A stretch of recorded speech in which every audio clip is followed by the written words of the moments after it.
नमः श्रीमदानन्दतीर्थभगवत्पादाचार्यगुरुभ्यो नमः। हरिः ओम्। सृष्टिस्थित्यप्येहानियतिदृशितमो बन्धमोक्षाश्च यस्मात् अस्य श्रीब्रह्मरुद्रप्रभृतिसुरनरद्वीषशत्रुआत्मकस्य विष्णोर्व्यस्ताः समस्ताः सकलगुणनिधिः सर्वदोषौ व्यपेतः पूर्णानन्दाव्ययो यो गुरुरपि परमश्चिन्तयेतं महान्तं। जन्माद्यस्येतोन्मयादितरतश्चार्तेष्वभिघ्नस्वराट् तेने ब्रह्महृदाय आदिकवये मुह्यन्ति यं सूरयः। तेजो वारिमृदां यथा विनिमयो यत्र त्रिसर्गो मृषा धाम्ना स्वेन सदा निरस्तकुहकं सत्यं परं धीमहि। यस्या कटाक्षमात्रेण ब्रह्मरुद्रेन्द्रपूर्वकाः सुरास्वीयपदान्यापुः सा लक्ष्मीर्मे प्रसीदतु। बुद्धिर्बलं यशोधैर्यं निर्भयत्वमरोगता अजाड्यं वाक्पटुत्वञ्च हनुमत्स्मरणात् भवेत्। भवति यदनुभावादेडमूकोऽपि वाग्मी जडमतिरपि जन्तुर्जायते प्राज्ञमौलिः। सकलवचनचेतो देवता भारती सा मम वचसि निधत्तां सन्निधिं मानसे च। यं प्रौरजन्तमनुपेतमपेतकृत्यं द्वैपायनो विरहकातुर आजुहाव पुत्रेति तन्मयतया तरवोऽपि नेदुः तं सर्वभूतहृदयं मुनिमानतोऽस्मि। वक्रतुण्डमहाकाय सूर्यकोटिसमप्रभा निर्विघ्नं कुरु मे देव सर्वकार्येषु सर्वदा। यस्य वाक्कामधेनुर्नः कामितार्थान् प्रयच्छति सेवेतं जययोगीन्द्रं कामवाणच्चिदं सदा।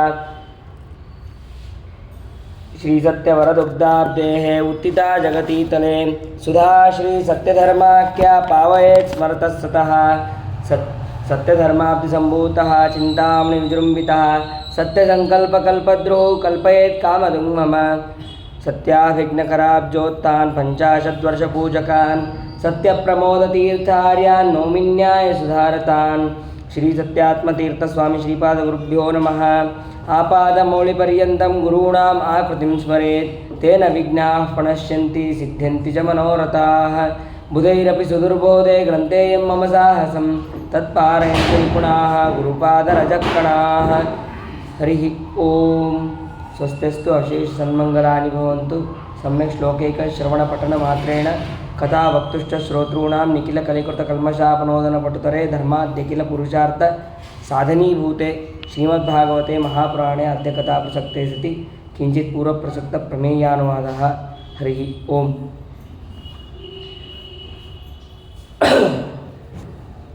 ಹಿಂದೆ ಸಪ್ತಮ ಸ್ಕಂದದಲ್ಲಿ ಭಗವಂತನ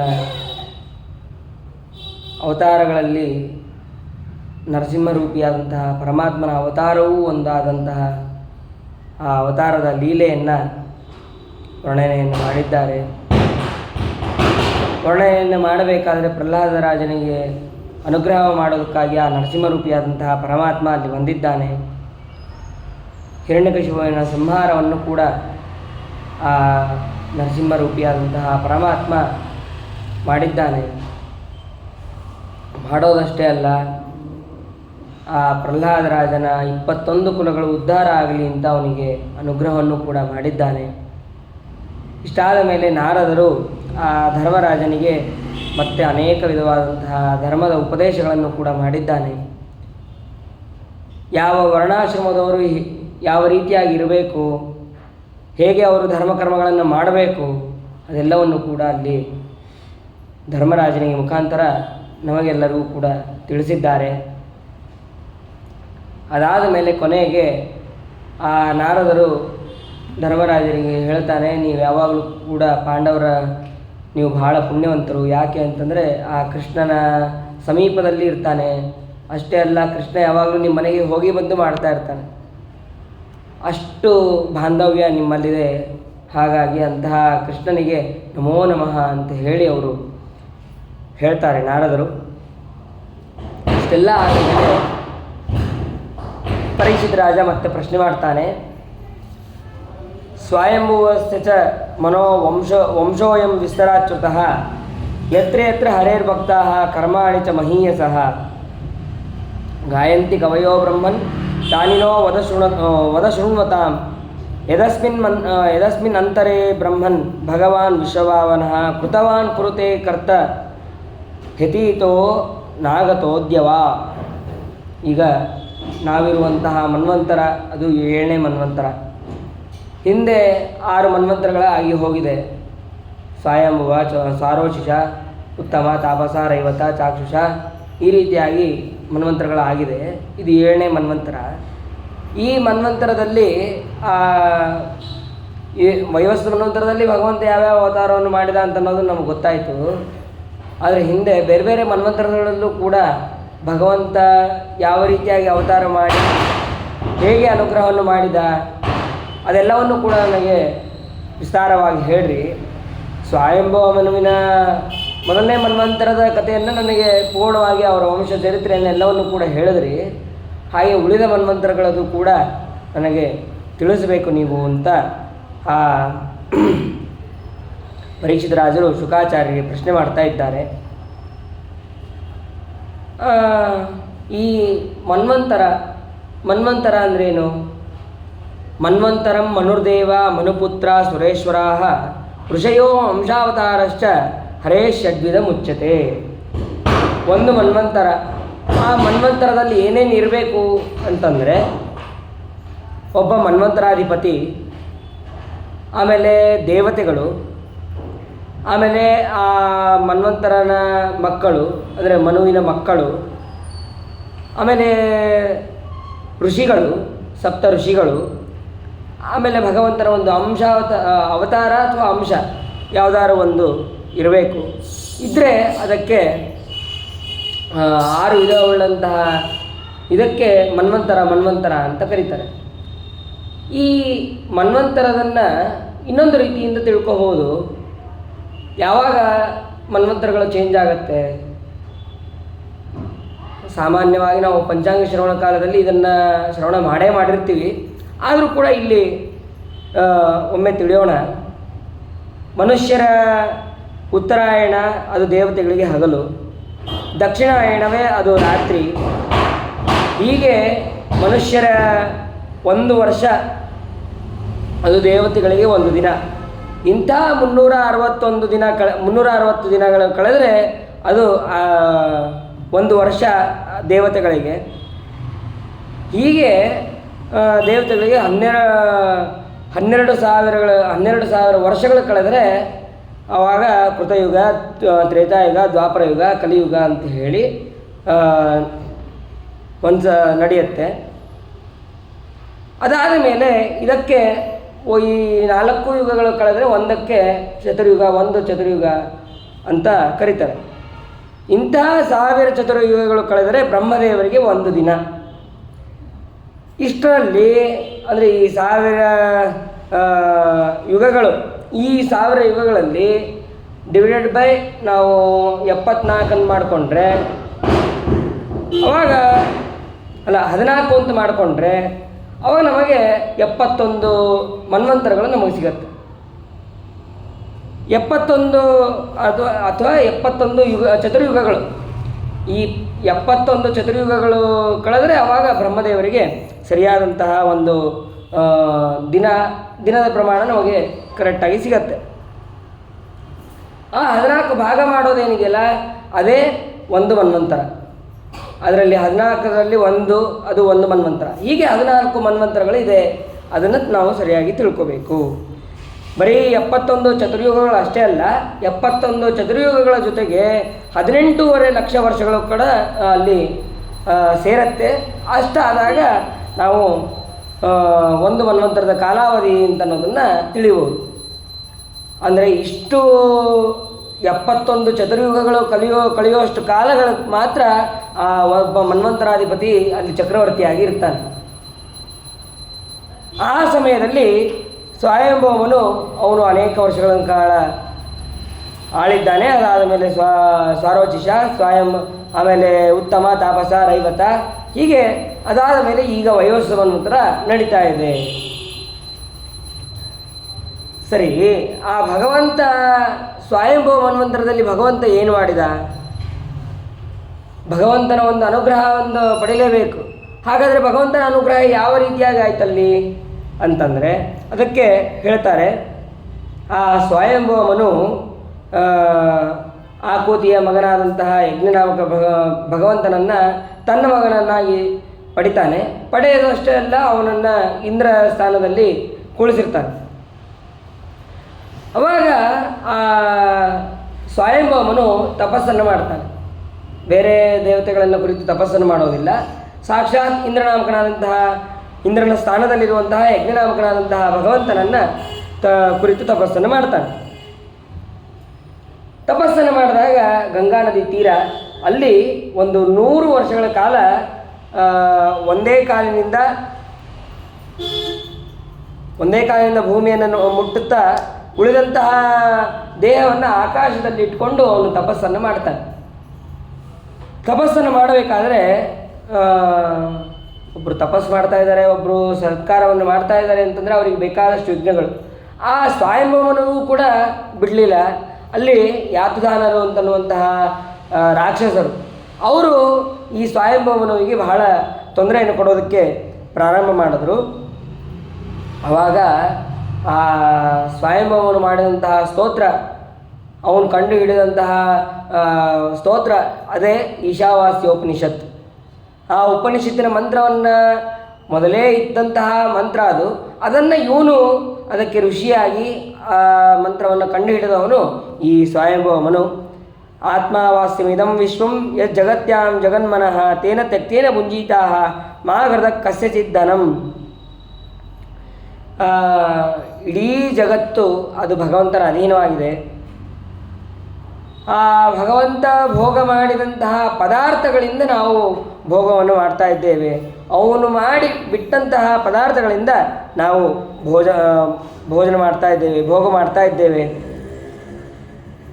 ಯಮ್ನ ಪಶ್ಯಂತಿ ಪಶ್ಯಂತಂ ಚಕ್ಷುರ್ಯಸ್ಯ ನರಿಷ್ಯತಿ ತಂ ಭೂತ ನಿಲಯಂ ದೇವಂ ಸುಪರ್ಣ ಉಪಧಾವತ. ಈಶಾವಾಸ್ಯೋಪನಿಷತ್ತಲ್ಲಿ ಬಹಳ ಸುಂದರವಾಗಿ ವರ್ಣನೆಯನ್ನು ಮಾಡಿದ್ದಾರೆ. ಇಲ್ಲಿ ಸಂಕ್ಷೇಪವಾಗಿ ಅಲ್ಲಿ ಈಶಾವಾಸ್ಯ ಅಂತ ಪ್ರಾರಂಭ ಮಾಡ್ತಾರೆ, ಇಲ್ಲಿ ಆತ್ಮಾವಾಸ್ಯ ಅಂತಂದು ಪ್ರಾರಂಭ ಮಾಡ್ತಾರೆ.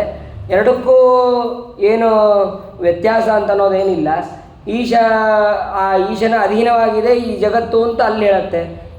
ಇಲ್ಲಿ ಆತ್ಮ ಅಂತಂದರೆ ಆ ಭಗವಂತನ ಅಧೀನವಾಗಿದೆ ಇಡೀ ಜಗತ್ತು ಅಂತ ಅನ್ನೋದನ್ನು ಇಲ್ಲಿ ಹೇಳ್ತಾ ಇದೆ. ಹಾಗಾಗಿ ಯಾವುದೇ ರೀತಿಯಾದಂತಹ ವಿರೋಧ ಅಂತ ಅನ್ನೋದಿಲ್ಲ ಅನ್ನೋದನ್ನು ಕೂಡ ಇಲ್ಲಿ ತಿಳಿಯಬೇಕು.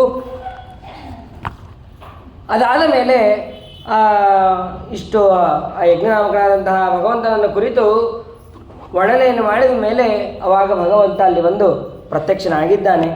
ಪ್ರತ್ಯಕ್ಷನಾಗಿ ಎಲ್ಲ ಯಾತದಾನರನ್ನು ಓಡಿಸಿ ಆ ಸ್ವಯಂಭೂ ಮನುವಿಗೆ ಅನುಗ್ರಹವನ್ನು ಮಾಡಿದ್ದಾನೆ. ಅದಾದ ಮೇಲೆ 2ನೇ ಮನ್ವಂತರ ಸ್ವಾರೋಚಿಷ ಮನ್ವಂತರ. ಆ ಸ್ವಾರೋಚಿಷ ಮನ್ವಂತರದಲ್ಲಿ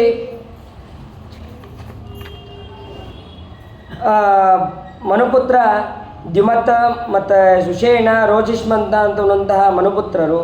ಆಮೇಲೆ ಇಂದ್ರ ಅಲ್ಲಿ ಸಾಕ್ಷಾತ್ ವಾಯುದೇವರೇ ರೋಚನ ನಾಮಕನಾಗಿ ಅಲ್ಲಿ ಇಂದ್ರರಾಗಿರ್ತಾರೆ. ಆಮೇಲೆ ಅಲ್ಲಿ ಯಾರು ದೇವತೆಗಳು ಅಂತಂದರೆ ತುಷಿತರು ಅಂತನ್ನೋರೇ ಅಲ್ಲಿ ದೇವತೆಗಳಾಗ್ತಾರೆ. ಆಮೇಲೆ ಋಷಿಗಳು ಯಾರು ಅಂತಂದರೆ ಓಜಸ್ತಂಭ ಇವರೇ ಮೊದಲಾದಂತಹ ದೇವತೆಗಳು ಅಲ್ಲಿ ಆಗ್ತಾರೆ. ಆಮೇಲೆ ಅಲ್ಲಿ ಭಗವಂತನ ಅವತಾರ ಯಾವುದು ಅಂತಂದರೆ ವಿಭು ಅಂತನ್ನುವಂತಹ ಹೆಸರಿನಿಂದ ಭಗವಂತ ಅವತಾರವನ್ನು ಮಾಡ್ತಾನೆ. ಹೀಗೆ ಸ್ವಾರೋಚಿಷ ಮನ್ವಂತರ. ಅದಾದ ಮೇಲೆ 3ನೇದು ಪ್ರಿಯವೃತರಾಜನ ಮಗನಾದಂತಹ ಉತ್ತಮ, ಅವನು 3ನೇ ಮನ್ವಂತರಕ್ಕೆ ಅಧಿಪತಿಯಾಗ್ತಾನೆ. ಅಲ್ಲಿ ಮನುಪುತ್ರರು ಯಾರು ಅಂತಂದರೆ ಪವನ, ಸೃಂಜಯ, ಯಜ್ಞಹೋತ್ರ ಇವರೇ ಅಲ್ಲಿ ಉತ್ತಮನ ಮಕ್ಕಳು. ಇಂದ್ರ ಯಾರು ಅಂತಂದರೆ ಸತ್ಯಜಿತ್ ಅಂತನೋನೇ ಇಂದ್ರ. ಆಮೇಲೆ ದೇವತೆಗಳು ಯಾರು ಅಂತಂದರೆ ಸತ್ಯ, ಭದ್ರ, ವೇದಶ್ರುತ ಅಂತನೋರೇ ಅಲ್ಲಿ ದೇವತೆಗಳು. ಆಮೇಲೆ ಋಷಿಗಳು ಯಾರು ಅಂತಂದರೆ ಪ್ರಮದಾದಯ, ಪ್ರಮದ ಅಂತನ್ನುವಂತಹ ಈ ವಸಿಷ್ಠ ಋಷಿಗಳ ಮಕ್ಕಳು ಪ್ರಮದಾದಿಗಳು ಅಂತ. ಆ ಪ್ರಮದಾದಿಗಳೇ ಅಲ್ಲಿ ಸಪ್ತ ಋಷಿಗಳಾಗಿ ಇರ್ತಾರೆ. ಭಗವಂತ ಅಲ್ಲಿ ಸತ್ಯಸೇನ ಅಂದರೆ ಧರ್ಮ ಮತ್ತು ಸೂನೃತ ಅಂತನ್ನುವಳಲ್ಲಿ ಹುಟ್ಟುವವನೇ ಸತ್ಯಸೇನ ಅಂತ ಹೇಳಿ ಅಲ್ಲಿ ಭಗವಂತ ಹುಟ್ಟುತ್ತಾನೆ. ಅದಾದ ಮೇಲೆ ಎಲ್ಲ ಆ ಸತ್ಯಸೇನನಾಮಕನಾದಂತಹ ಭಗವಂತ ಎಲ್ಲ ಭೂತ ರಾಕ್ಷಸರನ್ನು, ಯಕ್ಷ ರಾಕ್ಷಸರನ್ನು ಅವನು ಶಿಕ್ಷೆ ಕೊಟ್ಟು ಉತ್ತಮನಿಗೆ ಅನುಗ್ರಹವನ್ನು ಮಾಡ್ತಾನೆ. ಆಮೇಲೆ ಈ 4ನೇ ಮನ್ವಂತರ ಯಾವುದು ಅಂತಂದರೆ ಆ ಉತ್ತಮನ ಅನುಜನಾದಂತಹ ತಮ್ಮನಾದಂತಹ ತಾಪಸ. ಆ ತಾಪಸ 4ನೇ ಮನ್ವಂತರಕ್ಕೆ ಅಧಿಪತಿ ಆಗ್ತಾನೆ. ಮತ್ತು ಅಲ್ಲಿ ಮನುಪುತ್ರರು ಯಾರು ಅಂತಂದರೆ ವೃಷ, ಖ್ಯಾತಿ, ನರ, ಕೇತು ಅಂತನವರೇ ಮೊದಲಾದವರು ಅಲ್ಲಿ ಮಕ್ಕಳು. ಆಮೇಲೆ ಇಂದ್ರ ಯಾರು ಅಂತಂದರೆ ತ್ರಿಷಿಕ. ದೇವತೆಗಳು ಯಾರು ಅಂತಂದರೆ ಸತ್ಯಕ ಮೊದಲಾದವರು ದೇವತೆಗಳು. ಅದಾದ ಮೇಲೆ ಋಷಿಗಳು ಯಾರು ಅಂತಂದರೆ ಜ್ಯೋತಿ, ವಾಮ ಇವರೇ ಮೊದಲಾದಂತಹ ಸಪ್ತ ಋಷಿಗಳು. ಆಮೇಲೆ ಅಲ್ಲಿ ಭಗವಂತನ ಅವತಾರ ಯಾವುದು ಅಂತಂದರೆ ಹರಿನಾಮಕನಾಗಿ ಈ ತಾಪಸ ರೂಪಿಯಾದಂತಹ ಭಗವಂತನಲ್ಲೇ ಆ ಭಗವಂತನ ಆವೇಶ ಇರುತ್ತೆ ಅಂತ ಅನ್ನೋದನ್ನು ಕೂಡ ಇಲ್ಲಿ ತಿಳಿಬೇಕು. ಆ ತಾಪಸ ನಾಮಕನಾಗಿ ಭಗವಂತ ಇರ್ತಾನೆ. ಈ ಮನ್ವಂತರದಲ್ಲಿ ಭಗವಂತ ಮಾಡಿದಂತಹ ಕಾರ್ಯ ಏನು ಅಂತಂದರೆ ಗಜೇಂದ್ರನನ್ನು ಉದ್ಧಾರ ಮಾಡಿದ್ದು. ಗಜೇಂದ್ರನನ್ನು ಉದ್ಧಾರ ಮಾಡಿ ಅವನಿಗೆ ಮೋಕ್ಷವನ್ನು ಕೊಟ್ಟ ಅಂತ ಹೇಳ್ತಾರೆ. ಹೇಳಿದ ಮೇಲೆ ಮತ್ತೆ ಪರೀಕ್ಷಿತರಾಜ ಪ್ರಶ್ನೆ ಮಾಡ್ತಾರೆ, ಬಾದರಾಯಣೆ ಏತತ್ತೇ ಶ್ರೋತುಮಿಚ್ಛಾಮಹೇ ವಯಂ ಹರಿರ್ಯಥಾ ಗಜಪತಿಂ ಗ್ರಾಹಗ್ರಸ್ತ ಮಮೂಮುಚತ. ಭಗವಂತ ಗಜೇಂದ್ರನಿಗೆ ಯಾವ ರೀತಿಯಾಗಿ ಮೋಚನವನ್ನು ಮಾಡಿದ, ಆ ಗಜೇಂದ್ರನಿಗೆ ಮಾಡಿದಂತಹ ಅನುಗ್ರಹವನ್ನು ನಾನು ಕೇಳಬೇಕು ಅಂತ ಇದ್ದೇನೆ, ಅದನ್ನು ಹೇಳ್ರಿ ಸರಿ ಅಂತ ಹೇಳಿ ಅವಾಗ ಈ ಗಜೇಂದ್ರ ಮೋಕ್ಷವನ್ನು ಪ್ರಾರಂಭ ಮಾಡ್ತಾರೆ. ಆಸೀತ್ ಗಿರಿವರೋ ರಾಜನ್ ತ್ರಿಕೂಟೈಃ ಶ್ರುತಃ ಕ್ಷೀರೋದೇನ ವೃತ ಶ್ರೀಮಾನ್ ಯೋಜನಾಯುತ ಮುಚ್ರಿತಃ.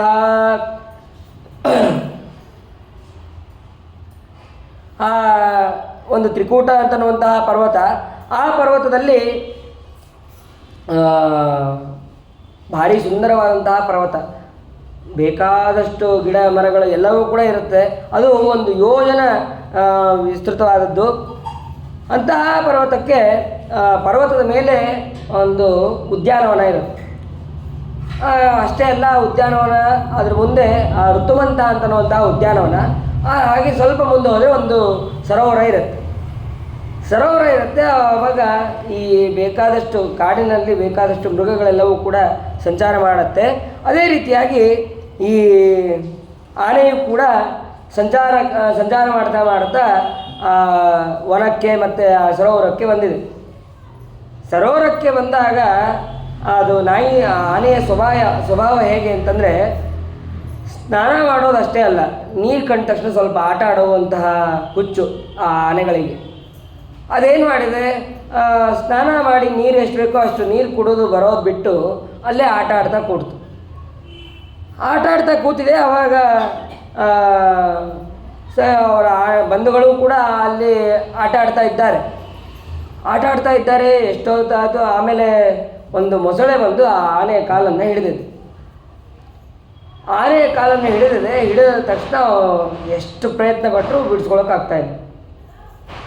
ಏನು ಪ್ರಯತ್ನ ಮಾಡಿದ್ರು ಅದನ್ನು ಬಿಡಿಸ್ಕೊಳಕ್ಕಾಗ್ತಾ ಇಲ್ಲ.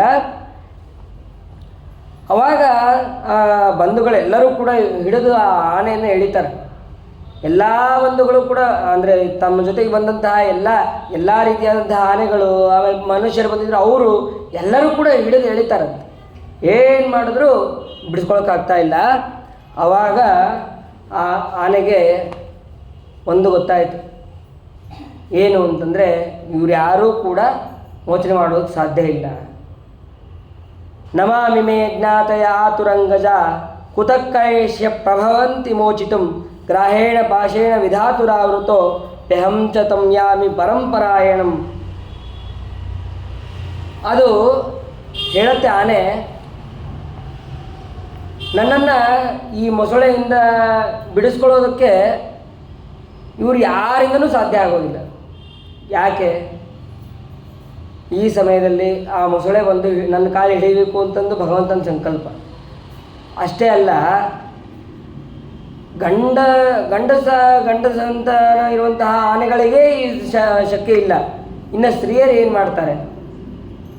ಕುತಃ ಕರಿಷ್ಯ ಪ್ರಭವಂತಿ ಮೋಚಿತಂ ಅಥವಾ ಕುತಃ ಕರಿಣ್ಯ ಪ್ರಭವಂತಿ ಮೋಚಿತಂ. ಹೆಣ್ಣು ಆನೆಗಳು ಏನು ಅದನ್ನು ನನ್ನನ್ನು ಉದ್ಧಾರ ಇದರಿಂದ ಬಿಡಿಸ್ತಾರೆ, ಅವರಿಗೆ ಬಿಡಿಸೋದಕ್ಕಾಗೋದೇ ಇಲ್ಲ ಅಂತ ಎಲ್ಲವನ್ನು ಕೂಡ ಅಲ್ಲಿ ಹೇಳ್ತಾರೆ. ಇದಕ್ಕೆ ಸತ್ಯಧರ್ಮರು ಈ ರೀತಿಯಾಗಿ ವ್ಯಾಖ್ಯಾನವನ್ನು ಮಾಡ್ತಾರೆ.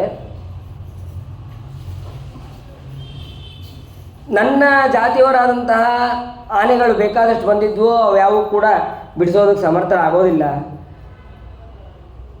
ಹಾಗಾದರೆ ಮಕ್ಕಳು ಯಾರು ಬಂದಿರಲಿಲ್ವಾ ಅಂತಂದರೆ, ಮಕ್ಕಳು ಬಂದಿದ್ದರೆ ಮಕ್ಕಳು ಮೋಚನೆ ಮಾಡ್ಬೋದಾಗಿತ್ತಲ್ಲ ಅಂತಂದರೆ ಅದಕ್ಕೆ ಉತ್ತರ ಹೇಳ್ತಾರೆ, ಅಂಗಜಾಹ ಆತುಹು. ಮಕ್ಕಳು ಭೂಮಿಗೆ ಬಂದರು, ಆದರೂ ಅವ್ರಿಗೆ ಸಾಮರ್ಥ್ಯ ಅಂತನೋ ಬರಲಿಲ್ಲ ಅವರಿಗೆ, ಅಷ್ಟು ಅಂದರೆ ಸಣ್ಣವರು ಅಂತ. ಅಥವಾ ಯಾಕೆ ಅಂತಂದರೆ ಭೂಮಿಯಿಂದಾಗಿ ಮಕರ ಏನಾಗಿತ್ತು, ನೀರಿನಲ್ಲಿತ್ತು, ಮಕ್ಕಳು ನೆಲದಲ್ಲಿದ್ದರು, ಮತ್ತು ಹೀಗಾಗಿ ಸಾಮರ್ಥ್ಯ ಅಂತನೋ ಅವರಿಗೂ ಕೂಡ ಕುಗ್ಗಿ ಹೋಯಿತು. ನೀರಿನಲ್ಲಿದ್ದವರಿಗೆ ಸ್ವಲ್ಪ ಶಕ್ತಿ ಜಾಸ್ತಿ ಇರ್ತದೆ, ಭೂಮಿಯಲ್ಲಿರೋರಿಗಿಂತ ನೀರಿನಲ್ಲಿದ್ದವ್ರಿಗೆ ಸ್ವಲ್ಪ ಶಕ್ತಿ ಜಾಸ್ತಿ ಇರ್ತದೆ.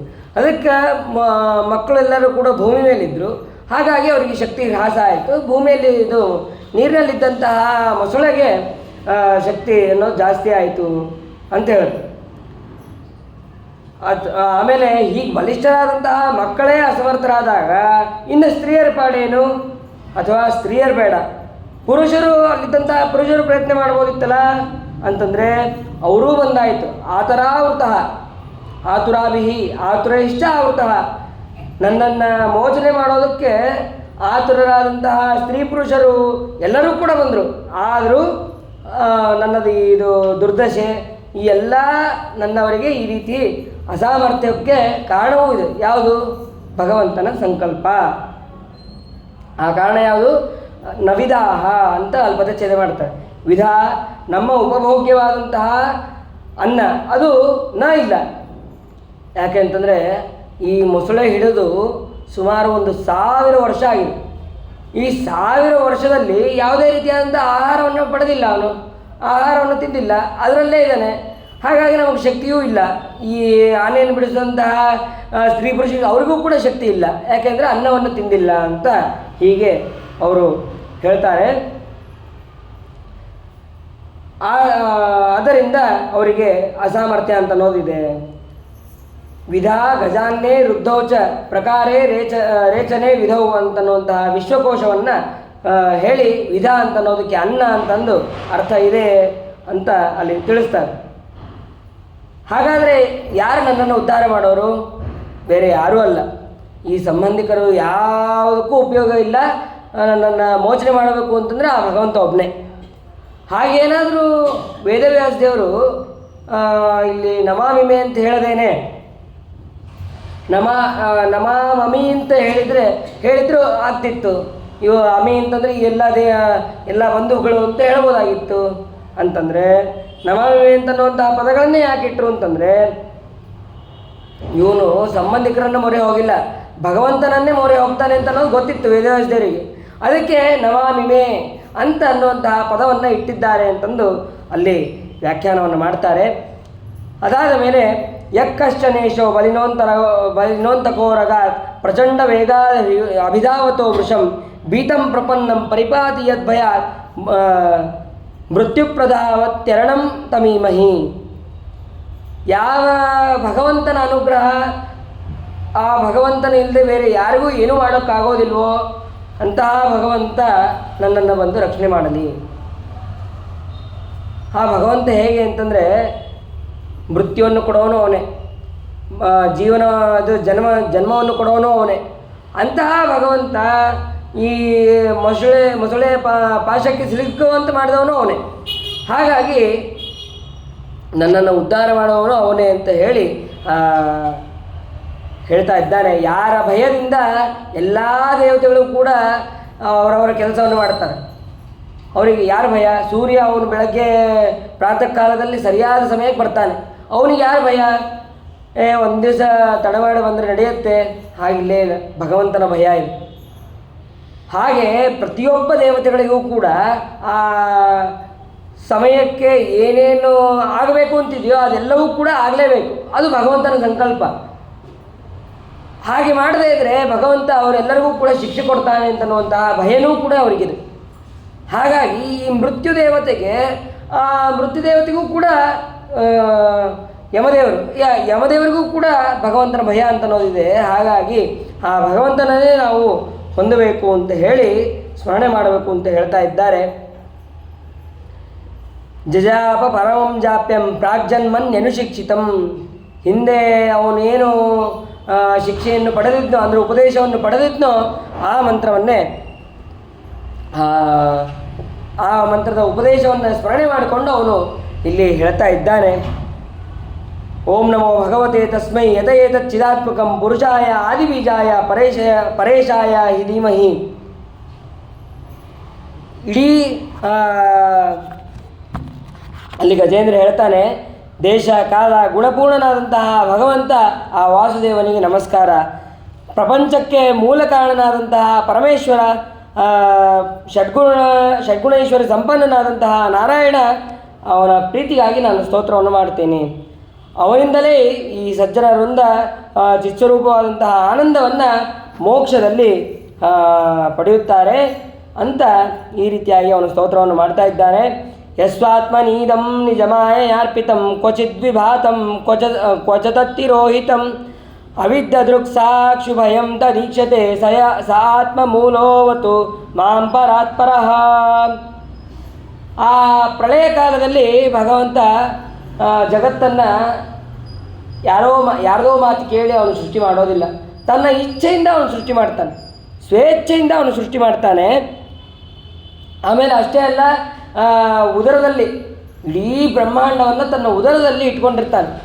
ಆ ಉದರದಲ್ಲಿ ಹುಡುಕಿ ನೋಡಬೇಕಂತ ಎಲ್ಲಿದೆ ಬ್ರಹ್ಮಾಂಡ ಅಂತನ್ನೋದು. ಹಾಗೆ ಆದರೂ ಉದರ ಏನಾದರೂ ಭಾರಿ ದಪ್ಪ ಇದೆಯಾ? ಏನೂ ಇಲ್ಲ. ಭಗವಂತನ ಉದರ ಬಹಳ ತೆಳ್ಳಗಿದೆ. ಅಷ್ಟು ಭಗವಂತನ ಉದರದಲ್ಲಿ ಇಟ್ಕೊಂಡಿದ್ರೂ ಅದು ಗೊತ್ತಾಗೋದಿಲ್ಲ. ಆರಾಮಾಗಿ ಇಟ್ಕೊಂಡಿದ್ದಾನೆ, ಅದನ್ನೇನು ಕಷ್ಟಪಟ್ಟೇನು ಇಟ್ಕೊಂಡಿಲ್ಲ. ಅಂತಹ ಭಗವಂತ, ಸ್ವತಂತ್ರನಾಗಿರುವಂತಹ ಭಗವಂತ ನಮ್ಮನ್ನು ರಕ್ಷಣೆ ಮಾಡಲಿ ಅಂತ ಹೇಳಿ ಆ ಗಜೇಂದ್ರ ಪ್ರಾರ್ಥನೆ ಮಾಡ್ತಾ ಇದ್ದಾನೆ. ಅದಾದ ಮೇಲೆ ಕೊನೆಗೆ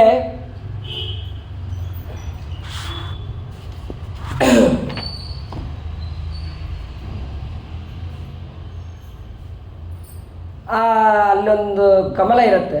ಆ ಕಮಲವನ್ನು ತಗೊಂಡು, ಸ್ವಾಮಿ ನನ್ನನ್ನು ಈ ಮೊಸಳೆಯಿಂದ ಪಾರು ಮಾಡು ಅಂತ ಹೇಳಿ ಆ ಕಮಲವನ್ನು ಭಗವಂತನಿಗೆ ಸಮರ್ಪಣೆ ಮಾಡ್ತಾನೆ. ಉಕ್ಷಿಪ್ಯ ಸಾಂಬುಜಕರಂ ಗಿರಿಮಾಹ ಕೃಚ್ರ ನಾರಾಯಣ ಕಿಲ ಗುರೋ ಭಗವನ್ನಮಸ್ತೆ. ನಾರಾಯಣ ಅಖಿಲ ಗುರು ಭಗವನ್ನಮಸ್ತೆ, ನಿನಗೆ ನಮಸ್ಕಾರ. ಯಾಕೆ ಅಂತಂದರೆ ಎಲ್ಲವನ್ನೂ ನೀನು ಕೊಟ್ಟು ಅನುಗ್ರಹ ಮಾಡೋನು ನೀನು. ಆ ಭಗವಂತನೇ ಹೇಳಿದಂತಹ ಮಾತು, ಪತ್ರಂ ಪುಷ್ಪಂ ಫಲಂ ತೋಯಂ ಯೋಮೇ ಭಕ್ತ್ಯಾ ಪ್ರಯಚ್ಛತಿ. ಯಾರು ಭಕ್ತಿಯಿಂದ ಒಂದು ಪತ್ರ, ಒಂದು ಪುಷ್ಪ, ಒಂದು ಫಲ, ಅದು ಏನು ಸಮರ್ಪಣೆ ಮಾಡಿದ್ರೂ ಅದನ್ನು ಅನಂತವಾಗಿ ಕೊಡೋನು ಅವನು ಭಗವಂತ. ಹಾಗಾಗಿ ಆ ಕಮಲವನ್ನು, ಅಲ್ಲಿ ಇದ್ದಂತಹ ಕಮಲವನ್ನು ಭಗವಂತನಿಗೆ ಸಮರ್ಪಣೆ ಮಾಡಿದ್ದಾನೆ. ಭಗವಂತ ಈ ಗಜೇಂದ್ರ ಪ್ರಾರ್ಥನೆ ಮಾಡೋದನ್ನು ನೋಡಿ ಗರುಡನ ಮೇಲೆ ಬರ್ತಾ ಇರ್ತಾನೆ. ಗರುಡನ ಮೇಲೆ ಬರಬೇಕಾದ್ರೆ ಆ ವೈಕುಂಠ ಲೋಕದಿಂದ ಇಲ್ಲಿ ಭೂಲೋಕ ತನಕ ಬರಬೇಕಾದ್ರೆ ಗರುಡನಿಗೆ ಸ್ವಲ್ಪ ಆಯಾಸ ಆದಂತ ಆಯ್ತಂತೆ. ಆಯಾಸ ಆದ ತಕ್ಷಣ ಆ ಗರುಡನಿಗೆ ಆಯಾಸ ಆಗಿದೆ ಅಂತ ತಿಳಿದು ಭಗವಂತ ಅಲ್ಲಿಂದ ಓಡ್ಕೊಂಡು ಬರ್ತಾನಂತೆ. ಭಕ್ತರನ್ನು ಉದ್ಧಾರ ಮಾಡೋದಕ್ಕೆ ಓಡ್ಕೊಂಡು ಬರ್ತಾನೆ. ಅದನ್ನು ಇಲ್ಲಿ ತಿಳಿಸ್ತಾರೆ. ಚಂದೋಮಯೇನ ಗರುಡೇನ ಸಮುಖ್ಯಮಾನ ಶಕ್ರಾಯುಧ ಅಭ್ಯಗಮಾದ ಆಶು ಯಥೋ ಗಜೇಂದ್ರ.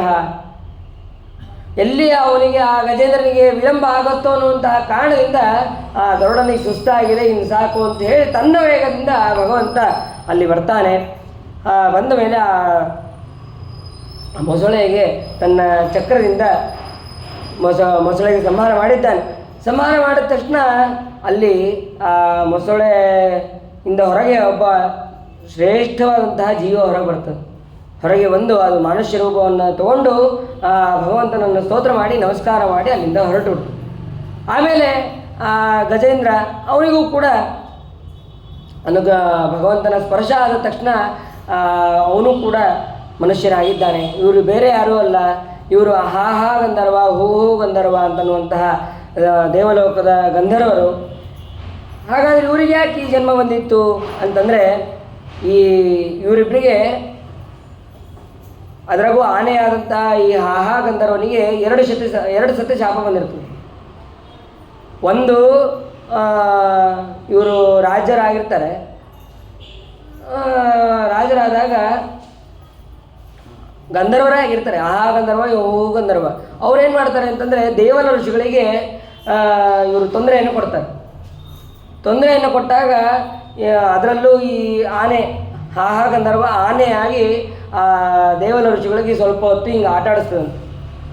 ಆದರೆ ಈ ಮೊಸಳೆ ಆಗಿ ಅವ್ರಿಗೆ ತೊಂದರೆ ಕೊಟ್ಟಿರ್ತದೆ. ಅವ್ರ ಕಾಲು ಕಡ್ದಂಗೆ ಮಾಡೋದು, ಹಿಂಗೆ ಈ ರೀತಿಯಾಗಿ ತೊಂದರೆ ಕೊಟ್ಟಿರುತ್ತೆ. ಅದಕ್ಕೆ ಆ ದೇವ ಋಷಿಗಳು ಯಾವ ರೀತಿಯಾಗಿ ನನಗೆ ತೊಂದರೆ ಕೊಟ್ಟಿದ್ರು ಅದೇ ಸ್ವರೂಪವನ್ನು ನೀವು ಹೊಂದ್ರಿ ಅಂತ ಹೇಳಿ ಶಾಪ ಕೊಟ್ಟಿರ್ತಾರೆ.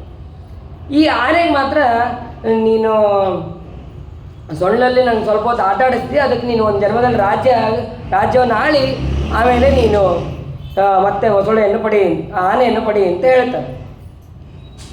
ಅದೇ ರೀತಿಯಾಗಿ ಇಂದ್ರದ್ಯುಮ್ನ ಅಂತನ್ನುವಂಥ ಒಬ್ಬ ರಾಜ ಆಗಿರ್ತಾನೆ. ಆ ರಾಜನಾದಾಗ ಅವನು ಭಗವಂತನ ಪೂಜೆಯನ್ನು ಮಾಡ್ತಾ ಇರ್ತಾನೆ. ಪೂಜೆಯನ್ನು ಮಾಡಬೇಕಾದ್ರೆ ಅಲ್ಲಿ ಅಗಸ್ತ್ಯ ಋಷಿಗಳು ಬರ್ತಾರೆ.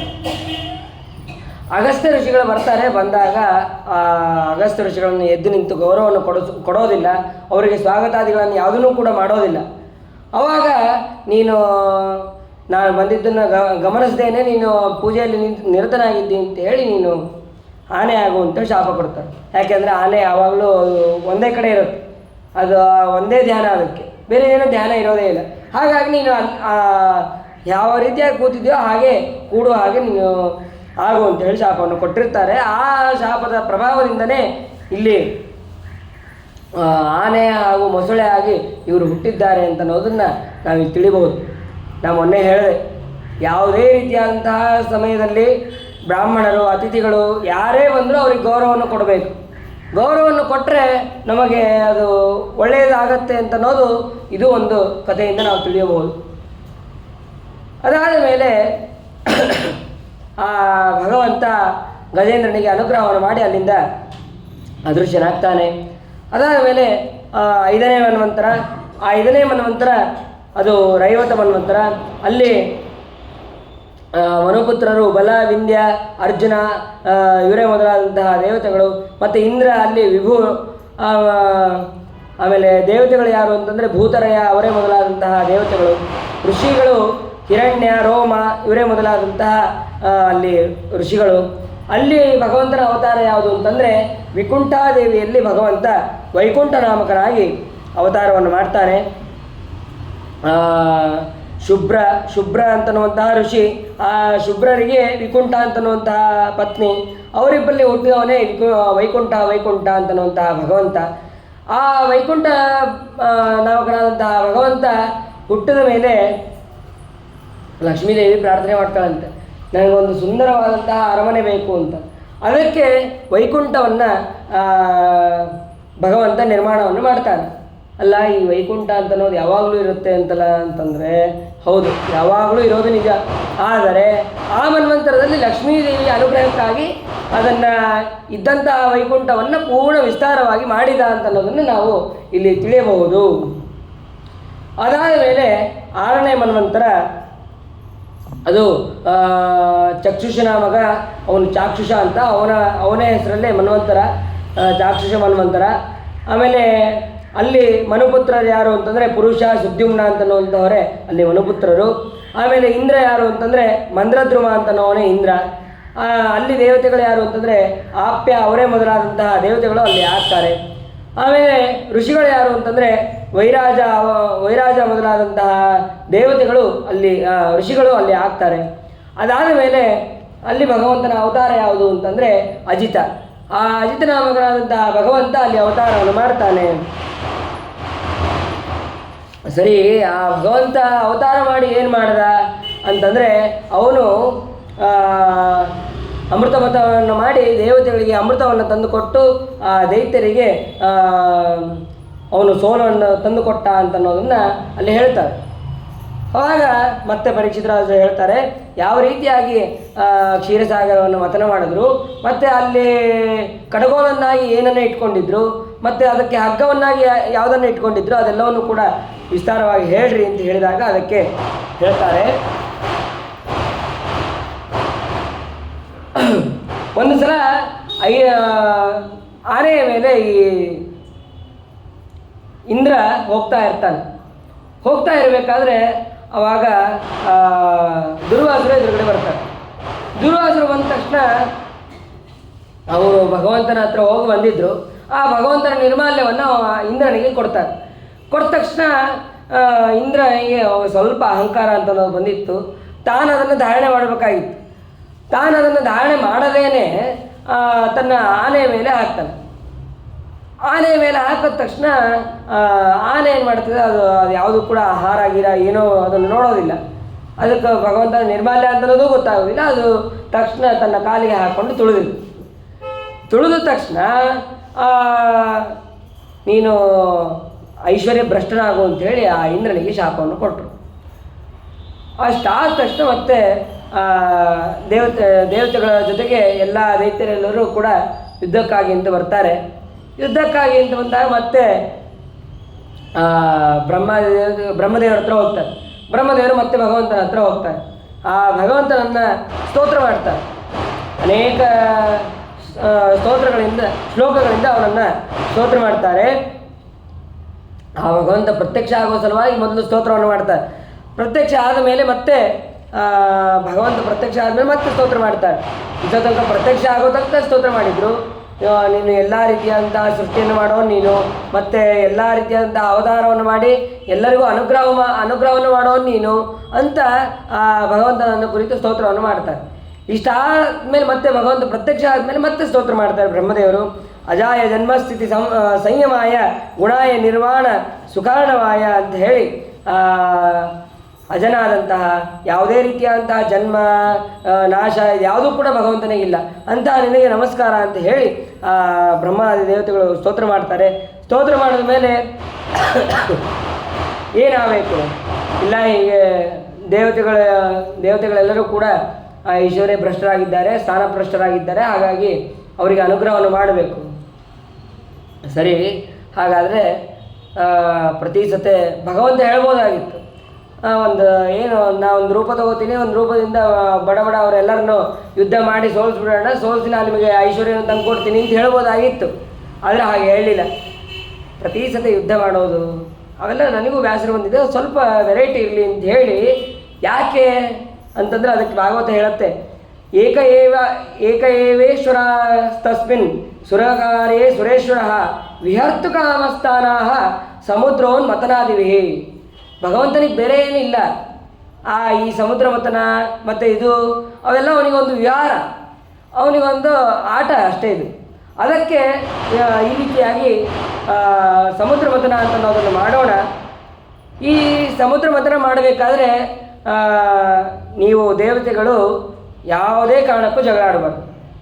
ಅಲ್ಲಿ ಬೇಕಾದಷ್ಟು ವಸ್ತುಗಳು ಬರುತ್ತೆ. ಆ ವಸ್ತುಗಳು ಬಂದಾಗ ಇದು ನನಗೆ ಬೇಕು ಅಂತ ಯಾವುದಕ್ಕೂ ಜಗಳ ಆಡಬಾರ್ದು. ಅದು ಯಾರ್ಯಾರಿಗೆ ಕೊಡಬೇಕು ಅಂತ ಗೊತ್ತದ ಅದು ನಾನು ಕೊಡ್ತೀನಿ, ಆದರೆ ನೀವು ಅಲ್ಲಿ ಜಗಳ ಆಡಬಾರ್ದು. ಇದು ಒಂದು. ಆಮೇಲೆ ದೈತ್ಯರು ಒಂದು ನಾವು ಅವ್ರು ಯಾವುದು ಏನೇ ಅಂದರೆ ಅವ್ರಿಗೆ ನೀವು ಹೂನ್ಬೇಕು. ನೀವು ಬೇರೆ ಏನು ಮಾಡೋಂಗಿಲ್ಲ, ನೀವು ಹೂನ್ಬೇಕಷ್ಟೇ. ಇದು ಭಗವಂತ ಹೇಳ್ತಾನೆ. ಹೇಗೆ ಅಹಿಮೂಷಕದಂತೆ ಅಂತೇಳಿ ಒಂದು ನ್ಯಾಯ. ಏನದು ಅಂತಂದರೆ, ಒಂದು ಇಲಿ ಇರುತ್ತೆ, ಅದ್ರ ಜೊತೆಗೆ ಒಂದು ಹಾವು ಇರುತ್ತೆ. ಹಾವು ಒಂದು ಬುಟ್ಟಿಯಲ್ಲಿ ಹಾಕಿ ಯಾವಾಗಲೂ ಅದನ್ನು ಕೂಡ ಹಾಕಿಟ್ಟಿರ್ತದೆ. ಅದೇ ಬುಟ್ಟಿಯಲ್ಲಿ ಹಾವಿಗೆ ಆಹಾರ ಅಂತ ಹೇಳಿ ಇಲಿಯನ್ನು ಕೂಡ ಅವನು ಹಾವಾಡಿಗ ಹಾಕಿರ್ತಾನೆ. ಹಾಕಿದಾಗ ಅವಾಗ ಹಾವು ವಿಚಾರ ಮಾಡುತ್ತೆ, ಯಾವಾಗಲೂ ನಾನು ಈ ಬುಟ್ಟಿಯಲ್ಲೇ ಇರಬೇಕಾಗ್ತದೆ, ಅವನು ಯಾವುದೋ ಒಂದು ಆಹಾರ ತಂದು ಹಾಕ್ತಾನೆ, ಅದನ್ನು ತಿನ್ನಬೇಕು, ಮತ್ತು ನಾನು ಈ ಬುಟ್ಟಿಯಲ್ಲೇ ಇರಬೇಕಾಗ್ತದೆ. ಹೇಗಿದ್ದರೂ ಬುಟ್ಟಿಯನ್ನು ಅದನ್ನು ಪೂರ್ಣ ಸರಿಗೊಳಿಸೋದ್ರಲ್ಲಿ ಇಲಿ ಎತ್ತಿದ ಕೈ. ಹಾಗಾದರೆ ಇಲಿ ಜೊತೆ ನಾವು ಸ್ನೇಹ ಬೆಳೆಸ್ಕೊಂಡು ಅದಕ್ಕೆ ಅದರಿಂದ ಹೊರಗೆ ಬಂದ ಮೇಲೆ ನಾನು ಆ ಇಲಿಯನ್ನು ತಿಂದುಬಿಡೋಣ ಅಂತ ವಿಚಾರವನ್ನು ಮಾಡಿ ಇಲ್ಲಿಗೆ ಹೇಳುತ್ತೆ, ಇಲ್ಲ ನಾವಿಬ್ಬರು ಬಹಳ ಸ್ನೇಹಿತರಾಗೋಣ. ಯಾಕೆ ಅಂತಂದರೆ ಇಲ್ಲಿದ್ದರೆ ನಮ್ಮಿಬ್ಬರು ನಾನು ನಿನ್ನನ್ನು ತಿನ್ನಬೇಕಾಗತ್ತೆ, ತಿಂದ ಮೇಲೆ ಮತ್ತೆ ನೀನು ನನ್ನನ್ನು ಬೈಕೊಂತ ಕೊಡ್ತೀಯ ನೀನು, ಆಮೇಲೆ ನನಗೂ ಕೂಡ ಅಸಮಾಧಾನ ಆಗುತ್ತೆ. ಹಾಗಾದರೆ ಅದು ಬೇಡ, ಇಬ್ಬರು ಹೊರಗೆ ಹೋಗೋಣ, ಇಬ್ಬರು ತಪ್ಪಿಸ್ಕೊಳ್ಳುವಂಥ ವಿಚಾರವನ್ನು ಮಾಡೋಣ. ಸರಿ, ಹಾಗಾದರೆ ಒಳ್ಳೆಯ ಐಡಿಯಾ ಅಂಥೇಳಿ ಆ ಇಲಿನೂ ಕೂಡ ಒಪ್ಕೊಳ್ಳುತ್ತೆ. ಇಲಿ ಒಪ್ಕೊಂಡ್ಮೇಲೆ ಹಾವಿಗೆ ಹೇಳುತ್ತೆ, ನಿನ್ನ ಹಲ್ಲು ಭಾರಿ ಸ್ಟ್ರಾಂಗು, ನಿನ್ನ ಹಲ್ಲು ಅದು ಏನಿದೆಯಲ್ಲ ಅದು ಎಲ್ಲನೂ ಪುಡಿ ಮಾಡಿ ಹಾಕತ್ತೆ, ಅಂಥ ಸ್ಟ್ರಾಂಗ್ ಆಗಿರೋದು ನಿನ್ನ ಹಲ್ಲು. ಆ ಹಲ್ಲಿನಿಂದ ಇದನ್ನು ಬುಟ್ಟಿಯನ್ನು ನೀನು ಪುಡಿ ಮಾಡಿದರೆ ಆವಾಗ ಇಬ್ಬರು ಕೂಡ ಹೊರಗೆ ಹೋಗ್ಬೋದು. ಆಯಿತು ಅಂತ ಹೇಳಿ, ಇಲ್ಲ ನಾನು ಮೇಲೆ ಹೋಗ್ಬೇಕು ಅಂತಂದರೆ ನಂಗೆ ಹೈಟಿಗೆ ಏನಾದ್ರು ಬೇಕು ಅಂತಂದರೆ, ಇಲ್ಲ ನನ್ನ ತಲೆ ಮೇಲೆ ನಿಲ್ಲು, ಅವಶ್ಯ ನನ್ನ ತಲೆ ಮೇಲೆ ನಿಲ್ಲು, ಪರವಾಗಿಲ್ಲ ಅಂಥೇಳಿ ಆ ಹಾವು ಎಷ್ಟು ಆ ಇಲಿಯನ್ನು ಇದನ್ನು ಮಾಡುತ್ತೆ ಅಂತಂದರೆ ಅಷ್ಟು ಪೂರ್ಣ ಸೌರಭತ್ತು. ಆಯಿತು, ಅದೇ ರೀತಿಯಾಗಿ ಆ ಹಾವಿನ ಮಾತಿನಂತೆ ಆ ಬುಟ್ಟಿಯನ್ನು ಕಡಿದು ಆ ಇಲಿ ಹೊರಗೆ ಬರುತ್ತೆ. ಹೊರಗೆ ಬಂದ ತಕ್ಷಣ ಹಾವು ಕೂಡ ಆ ಹಾವಿಗೆ ಕೈ ಕೊಟ್ಟು ಆ ಹಾವು ಕೂಡ ಬರುತ್ತದೆ. ಹಾವು ಹೊರಗೆ ಬಂದ ತಕ್ಷಣ ಹಾವು ಇಲಿಯನ್ನು ತಿಂದು ಮತ್ತೆ ಅದ್ರ ಪಾಡಿಗೆ ಅದು ಹೋಗ್ಬಿಡುತ್ತೆ. ಹೀಗೆ ಭಗವಂತ ಹೇಳ್ತಾನೆ, ನಾವು ಯಾವುದೇ ರೀತಿಯಾದಂತಹ ಜಗಳಗಳನ್ನು ಆಡಬಾರ್ದು. ಅಮೃತ ಬರೋ ತನಕ, ಸಮುದ್ರ ಮತದಿಂದ ಬರುವಂತಹ ಆ ಅಮೃತ ಬರೋ ತನಕ ನಾವು ಯಾರೂ ಜಗಳ ಆಡಬಾರ್ದು. ನಾನು ಅಲ್ಲಿ ಇರ್ತೀನಿ, ಮತ್ತೆ ನಾನು ಎಲ್ಲರನ್ನೂ ನೋಡ್ತಾ ಇರ್ತೀನಿ, ನೀವೇನಾರು ಜಗಳ ಆಡಿದ್ರೆ ನಾನು ನಿಮ್ಗೆ ಅಮೃತ ಕೊಡೋದಿಲ್ಲ. ಹೀಗೆ ಭಗವಂತ ಆಜ್ಞೆಯನ್ನು ಮಾಡ್ತಾನೆ. ನಾ ಏನು ಹೇಳಿರ್ತೀನೋ ಅದಕ್ಕೆಲ್ಲರೂ ಕೂಡ ನೀವು ಹ್ಞೂ ಅಂತ ಹೋಗ್ರಿ, ಯೂಯಂ ತದ ಅನುಮೋದಧ್ವಂ ಅಂತ ಆ ಭಗವಂತ ಇಷ್ಟೆಲ್ಲ ಆಜ್ಞೆಯನ್ನು ಮಾಡ್ತಾನೆ. ಆಜ್ಞೆಯನ್ನು ಮಾಡಿದ ಮೇಲೆ ಸರಿ, ಎಲ್ಲಿ ಮಥನ ಮಾಡಬೇಕು? ಕ್ಷೀರಸಾಗರ ಇದೆ, ಕ್ಷೀರಸಾಗರದಲ್ಲಿ ಮಥನವನ್ನು ಮಾಡಬೇಕು. ಸರಿ, ಹಾಗಾದರೆ ಅದಕ್ಕೆ ಕಡಗೋಲು ಯಾವುದು? ಮತ್ತು ಆ ಪರ್ವತವನ್ನು, ಮಂದರ ಪರ್ವತವನ್ನು ತರೋದಕ್ಕೆ ಅಂತ ಹೋಗ್ತಾರೆ. ಆ ಮಂದರ ಪರ್ವತವನ್ನು ಯಾರಿಗೂ ಕೂಡ ಅಲ್ಲಾಡ್ಸೋಕ್ಕಾಗೋದಿಲ್ಲ. ಯಾಕೆ ಅಂತಂದರೆ ಅದಕ್ಕೆ ಒಂದು ವರ ಇರುತ್ತೆ, ಯಾರೂ ಕೂಡ ಅಲ್ಲಾಡಿಸಬಾರ್ದು ಅಂತಂದು ರುದ್ರದೇವರು ವರ ಇರುತ್ತೆ. ಸರಿ, ಹಾಗಾದರೆ ಯಾರೂ ಅಲ್ಲಾಡಿಸೋದೇ ಇಲ್ಲ. ಆವಾಗ ಭಗವಂತ ಏನು ಮಾಡ್ತಾನೆ, ಆ ಭಗವಂತ ತನ್ನ ಕರದಿಂದ ಎತ್ತಿ ಗರುಡನ ಮೇಲೆ ಇಡ್ತಾನೆ. ದೇವತೆಗಳ ಮೇಲೆ ಇಟ್ಟ ಮೇಲೆ ಆ ದೇವತೆಗಳು ಗರುಡನ ಮೇಲೆ ಇಟ್ಟಿರಂತೆ ನಾವು ಅದನ್ನು ಧಾರಣೆ ಮಾಡ್ತೀವಿ ಅಂತ ಹೇಳಿ ಎತ್ತಬೇಕಾಗಿತ್ತು. ಎತ್ತಕ್ಕೆ ಒಂಚೂರು ಸಮಸ್ಯೆ ಆಯ್ತು, ಎತ್ತದ ಮೇಲೆ ನಾವು ಇಟ್ಕೊತೀವಿ. ಸರಿ ಅಂತೇಳಿ ಆವಾಗ ಎಲ್ಲರೂ ಹಿಡ್ಕೊಂಡಿದ್ದಾರೆ. ಹಿಡ್ಕೊಂಡ ತಕ್ಷಣ ಎಲ್ಲರೂ ಪುಡಿ ಆಗೋದು, ಅಷ್ಟು ಪ್ರಬಲವಾದಂತಹ ಪರ್ವತ. ಆವಾಗ ಮತ್ತೆ ಭಗವಂತ ಅದನ್ನು ಎತ್ತಿ ಅನಂತ ಅಂತನ್ನುವಂತಹ ಗರುಡನ ಮೇಲೆ ಇಡ್ತಾನೆ. ಇಲ್ಲಿ ಸಂದೇಹ ಬರುತ್ತೆ, ಅಲ್ಲ ಒಂದೇ ಸತಿ ಆಗಿದಂತಹ ಅಮೃತವತನ ಮತ್ತು 2 ಸತಿ ಗರುಡನ ಮೇಲೆ ಇಟ್ಟರು, ಅದರಾಗೂ 2 ಸತಿನೂ ಬೇರೆ ಬೇರೆ ಹೆಸರಿದೆಯಲ್ಲ ಅಂತಂದು ಪ್ರಶ್ನೆ ಬರುತ್ತೆ. ಅದಕ್ಕೆ ಶ್ರೀಮದಾಚಾರ್ಯ ಹೇಳ್ತಾರೆ, ಅನಂತೋಡೋ ಮಂದರಸ್ತು ಯದಾ ವೈವಸ್ವತಾಂತರಂ ಅಮೃತಾರ್ಥಂ ಸುಪರ್ಣೋಡೋ ರೇವತಸ್ಯಾಂತರೇ ಮನೋಹೋ. 2 ಮನ್ವಂತರಗಳಲ್ಲಿ ಈ ಸಮುದ್ರ ಮಥನ ಅಂತ ಅನ್ನೋದಾಗಿದೆ. ಒಂದು ರೈವತ ಮನ್ವಂತರ, ಇನ್ನೊಂದು ವೈವಸ್ವತ ಮನ್ವಂತರ. ಅದರಲ್ಲಿ ಈ ರೈವತ ಮನ್ವಂತರದಲ್ಲಿ ಸುಪರ್ಣ ನಾಮಕನಾದಂತಹ ಗರುಡ ಅವನ ಮೇಲೆ ಭಗವಂತ ಇಡ್ತಾನೆ. ಇನ್ನು ವೈವಸ್ವತ ಮನ್ವಂತರದಲ್ಲಿ ಅದನ್ನು ಅನಂತ ನಾಮಕನಾದಂತಹ ಗರುಡ ಅದನ್ನು ಹಿಡಿತಾನೆ ಅಂತ ಅನ್ನೋದನ್ನು ಇಲ್ಲಿ ತಿಳಿಬೇಕು. ಅದಾದ ಮೇಲೆ ಎಲ್ಲ ದೇವತೆಗಳು ಕೂಡ ಪುಡಿ ಹೋಗಿರ್ತಾರೆ. ಆ ಪುಡಿಯಾದಂತಹ ದೇವತೆಗಳನ್ನು ತನ್ನ ಕಣ್ಣಿನಿಂದ ನೋಡ್ತಾನೆ. ಕಣ್ಣಿನಿಂದ ನೋಡಿ ಎಲ್ಲ ದೇವತೆಗಳಿಗೂ ಮತ್ತೆ ಶಕ್ತಿಯನ್ನು ಕೊಡ್ತಾನೆ. ಶಕ್ತಿಯನ್ನು ಕೊಟ್ಟು ಆ ಪರ್ವತವನ್ನು ತಗೊಂಡು ಹೋಗಿ ಆ ಸಮುದ್ರದಲ್ಲಿ ಹಾಕ್ತಾರೆ. ಹಾಕಿದ ಮೇಲೆ ಇನ್ನು ಹಗ್ಗ ಬೇಕು. ಹಗ್ಗಕ್ಕೆ ಹೋಗಿ ಅಲ್ಲಿ ಯಾರನ್ನು ಕೇಳಬೇಕು? ಮತ್ತೆ ಲೋಕಕ್ಕೆ ಹೋಗಿದ್ದಾರೆ, ಸರಪ ಲೋಕಕ್ಕೆ ಹೋಗಿದ್ದಾರೆ. ಅಲ್ಲಿ ಹೋಗಿ ವಾಸುಕಿಯನ್ನು ಕೇಳಿದ್ದಾರೆ. ವಾಸುಕಿಯನ್ನು ಕೇಳಿದಾಗ ಆಯಿತು ನಾನು ಬರ್ತೀನಿ ಅಂತ ಹೇಳಿ ಆ ವಾಸುಕಿಯನ್ನು ಎಲ್ಲರೂ ಸೇರಿ, ಎಲ್ಲ ದೇವತೆಗಳು ಎಲ್ಲ ದೈತ್ಯರು ಸೇರಿ ತೊಗೊಂಬಂದರು. ತೊಗೊಂಬಂದರು. ತೊಗೊಂಡು ಬಂದಮೇಲೆ ಅದಕ್ಕೆ ಮಂದರ ಪರ್ವತಕ್ಕೆ ಹಾಕಿ ಇನ್ನೇನು ಕಡಿಯೋದಕ್ಕೆ ಪ್ರಾರಂಭ ಮಾಡಬೇಕು. ದೇವತೆಗಳೆಲ್ಲರೂ ಕೂಡ ಸಾಲಾಗಿ ಅವರು ಮುಖದ ಹತ್ರ ನಿಂತಿದ್ದಾರೆ. ದೈತ್ಯರು ಇಲ್ಲ ಬರೋದಿಲ್ಲ, ಅಲ್ಲಪ್ಪ ನಿಮ್ಮ ಸಲುವಾಗಿ ಅಮೃತ ಮಥನ ಮಾಡ್ತಾ ಇರೋದು, ಮತ್ತು ನೀವು ಬರದಿದ್ರೆ ಹೇಗೆ? ಇಲ್ಲ, ನಾವು ಯಾರು? ನಾವು ಯಾವಾಗಲೂ ಸತ್ಯದಲ್ಲೇ ಇರೋರು, ಸತ್ಯವನ್ನೇ ಮಾತಾಡೋರು, ಕಶ್ಯಪರ ಮಕ್ಕಳು ನಾವು ಅಂತ ಅವರು ಗರ್ವದಿಂದ ಹೇಳ್ತಾರೆ. ಆಯ್ತಪ್ಪ ನಿಮ್ಮ ಹಣೆ ಬರ ಅಂಥೇಳಿ ಆ ಮುಖದ ಹತ್ರ ಆ ದೈತ್ಯರೆಲ್ಲರನ್ನು ಕಳಿಸಿದ ಮೇಲೆ ಈ ಕಡೆ ಬಾಲದ ಹತ್ರ ದೈತ್ಯರು ಬಂದರು. ಯಾಕಂದರೆ ಮೊದಲೇ ಭಗವಂತ ಹೇಳಿದ್ದ ಯಾವುದೇ ರೀತಿಯಾದಂತಹ ಜಗಳವನ್ನು ಆಡೋಂಗಿಲ್ಲ ಅಂತ. ಆ ಮುಖದ ಹತ್ರ ಎಳಿತಾ ಇದ್ದಾರೆ, ಅಮೃತವತನವನ್ನು ಮಾಡ್ತಾ ಇದ್ದಾರೆ. ಮಾಡಬೇಕಾದ್ರೆ ಆ ವಾಸುಕಿ ಸರ್ಪ ಅದು ಹೂತ್ಕಾರವನ್ನು ಮಾಡ್ತಾ ಇದೆ. ಆ ಹೂತ್ಕಾರವನ್ನು ಮಾಡಿದಾಗ ಆ ವಿಷದಿಂದ ತಡ್ಕೊಳಕ್ಕಾಗ್ತಾ ಇಲ್ಲ ಅವರಿಗೆ, ಆ ದೈತ್ಯರಿಗೆ. ನಾವು ಮೊದಲೇ ಸುಮ್ಮನೆ ಅಲ್ಲಿ ಬಾಲದ ಹತ್ರ ಇಟ್ಕೊಂಡಿದ್ರೆ ಆಗ್ತಿತ್ತು, ಅದನ್ನ ಬಿಟ್ಟು ಈಗ ಏನೋ ದೊಡ್ಡ ಸ್ಥಾನ ಮಾಡೋದು, ನಮ್ಮದು ಕಶ್ಯಪರ ವಂಶ ಅದು ಇದು ಅಂತ ಹೇಳ್ಕೊಂಡು ಇಲ್ಲಿ ಬಂದ್ವಿ, ಇದನ್ನು ನೋಡಿದ್ರೆ ವಿಷಯನೇ ತಡೆಯೋಕ್ಕಾಗ್ತಾ ಇಲ್ಲ ಅಂಥೇಳಿ ಅವರು ಆದರೂ ಕೂಡ ಮಾತಾಡಲಾರ್ದೇ ಇದನ್ನು ಅಮೃತಮಥನವನ್ನು ಮಾಡ್ತಾ ಇದ್ದಾರೆ. ಮಾಡಬೇಕಾದ್ರೆ ಈ ಪರ್ವತ ಅವರ ವೇಗಕ್ಕೆ ಒಂದ್ಸತಿ ಪರ್ವತ ಮೇಲೆ ಹೋಗೋದು, ಒಂದ್ಸತಿ ಕೆಳಗೆ ಬರೋದು, ಹೀಗಾಗ್ತಾ ಇದೆ. ಆವಾಗ ಭಗವಂತ ಏನು ಮಾಡಿದ ಅಂತಂದರೆ ಕೂರ್ಮ ರೂಪದಿಂದ ಕೆಳಗೆ ಬಂದು ಪರ್ವತವನ್ನು ಹಿಡಿದಿದ್ದಾನೆ. ಪರ್ವತವನ್ನು ಹಿಡಿದ್ರೆ ಅಲ್ಲಿ ಮಥನ ಮಾಡಬೇಕಾದ್ರೆ ಅವನಿಗೆ ಏನೂ ಇಲ್ಲಂತೆ, ಭಾಳ ಬೆನ್ನು ತುರಿಸ್ತಾ ಇರ್ತದೆ, ತುರಿಸ್ಕೊಳಕ್ಕೆ ಆಗ್ತಾ ಇರೋದಿಲ್ಲ. ಇನ್ನೊಬ್ರು ಯಾರಿಗಾರು ಸ್ವಲ್ಪ ಬೆನ್ನು ತುರಿಸಪ್ಪ ಅಂತ ಹೇಳ್ತೀವಿ, ಹಾಗೆ ಆ ಭಗವಂತನಿಗೆ ಸ್ವಲ್ಪ ತುರಿಸ್ದಂಗೆ ಆಗ್ತಾ ಇತ್ತಂತೆ. ಈ ಪರ್ವತ ಮಥನ ಮಾಡೋದು ಬೆನ್ನ ಮೇಲೆ ಇದ್ದು ತುರಿಸ್ದಂಗೆ ಆಗ್ತಾ ಇತ್ತು. ಅದಾದ ಮೇಲೆ ಒಂದು ಸತಿ ಮೇಲೆ ಹಾರೋದು, ಒಂದು ಸತಿ ಇವರಿಗೆ ದೈತ್ಯರಿಗೆ ದೇವತೆಗಳಿಗೆ ಎಲ್ಲರಿಗೂ ಕೂಡ ಶಕ್ತಿ ಹ್ರಾಸ ಆಗೋದು.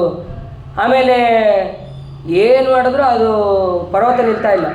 ಆವಾಗ ಭಗವಂತ ಎಲ್ಲ ದೇವತೆಗಳಲ್ಲಿ, ಎಲ್ಲ ದೈತ್ಯರಲ್ಲಿ, ಆ ಸರ್ಪದಲ್ಲಿ, ಆ ಪರ್ವತದಲ್ಲಿ, ಆ ಪರ್ವತ ಮೇಲೆ ಹಾರಬಾರದು ಅಂತೇಳಿ ಅದ್ರ ಮೇಲೆ ಕೈ ಇಟ್ಟು, ಅಜಿತನಾಮಕನಾದಂತಹ ಭಗವಂತ ಅದ್ರ ಮೇಲೆ ಕೈ ಇಟ್ಟು ಇರ್ತಾನೆ.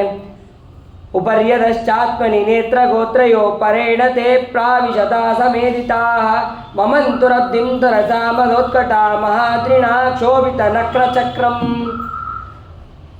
ಹೀಗೆ ಹೆಸರಿಗಷ್ಟೇ ಆ ದೇವತೆಗಳು ದೈತ್ಯರು ಅಮೃತಮಥನ ಮಾಡ್ತಾ ಇರೋದು, ಆದರೆ ಅವರಲ್ಲಿ ಸನ್ನಿಹಿತನಾಗಿ ಅಮೃತಮಥನವನ್ನು ಮಾಡ್ತಾ ಇರೋದು ಆ ಮೇಲೆ ಹಾರಬಾರ್ದು ಅಂದರೆ ಅದರ ಪರ್ವತವನ್ನು ಹಿಡಿದು ಮತ್ತು ಕೆಳಗೆ ಕೂರ್ಮ ರೂಪದಿಂದ ಮತ್ತು ಆ ಪರ್ವತದಲ್ಲಿ ಇದ್ದು, ಆಮೇಲೆ ಎಲ್ಲ ಸರ್ಪದಲ್ಲಿ ಇದ್ದು, ಎಲ್ಲ ದೇವತೆಗಳು ದೈತ್ಯರಲ್ಲಿ ಇದ್ದು ಅನುಗ್ರಹ ಮಾಡಿದವನು ಆ ಭಗವಂತ, ಅಜಿತನಾಮಕನಾದಂತಹ ಭಗವಂತ.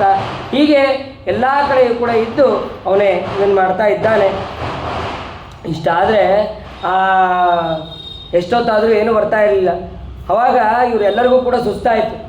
ಮತ್ತು ದೇವತೆಗಳಿಗೆ ಏನು ತ್ರಾಸ ಆಗಬಾರ್ದು ಅಂತೇಳಿ ಭಗವಂತ ಅಲ್ಲಷ್ಟೇ ಮಳೆಯನ್ನು ಸುರಿಸಿದ್ದಾನೆ, ಬಾಲದ ಹತ್ರ ಅಷ್ಟೇ ಮಳೆಯನ್ನು ಸುರಿಸಿದ್ದಾನೆ.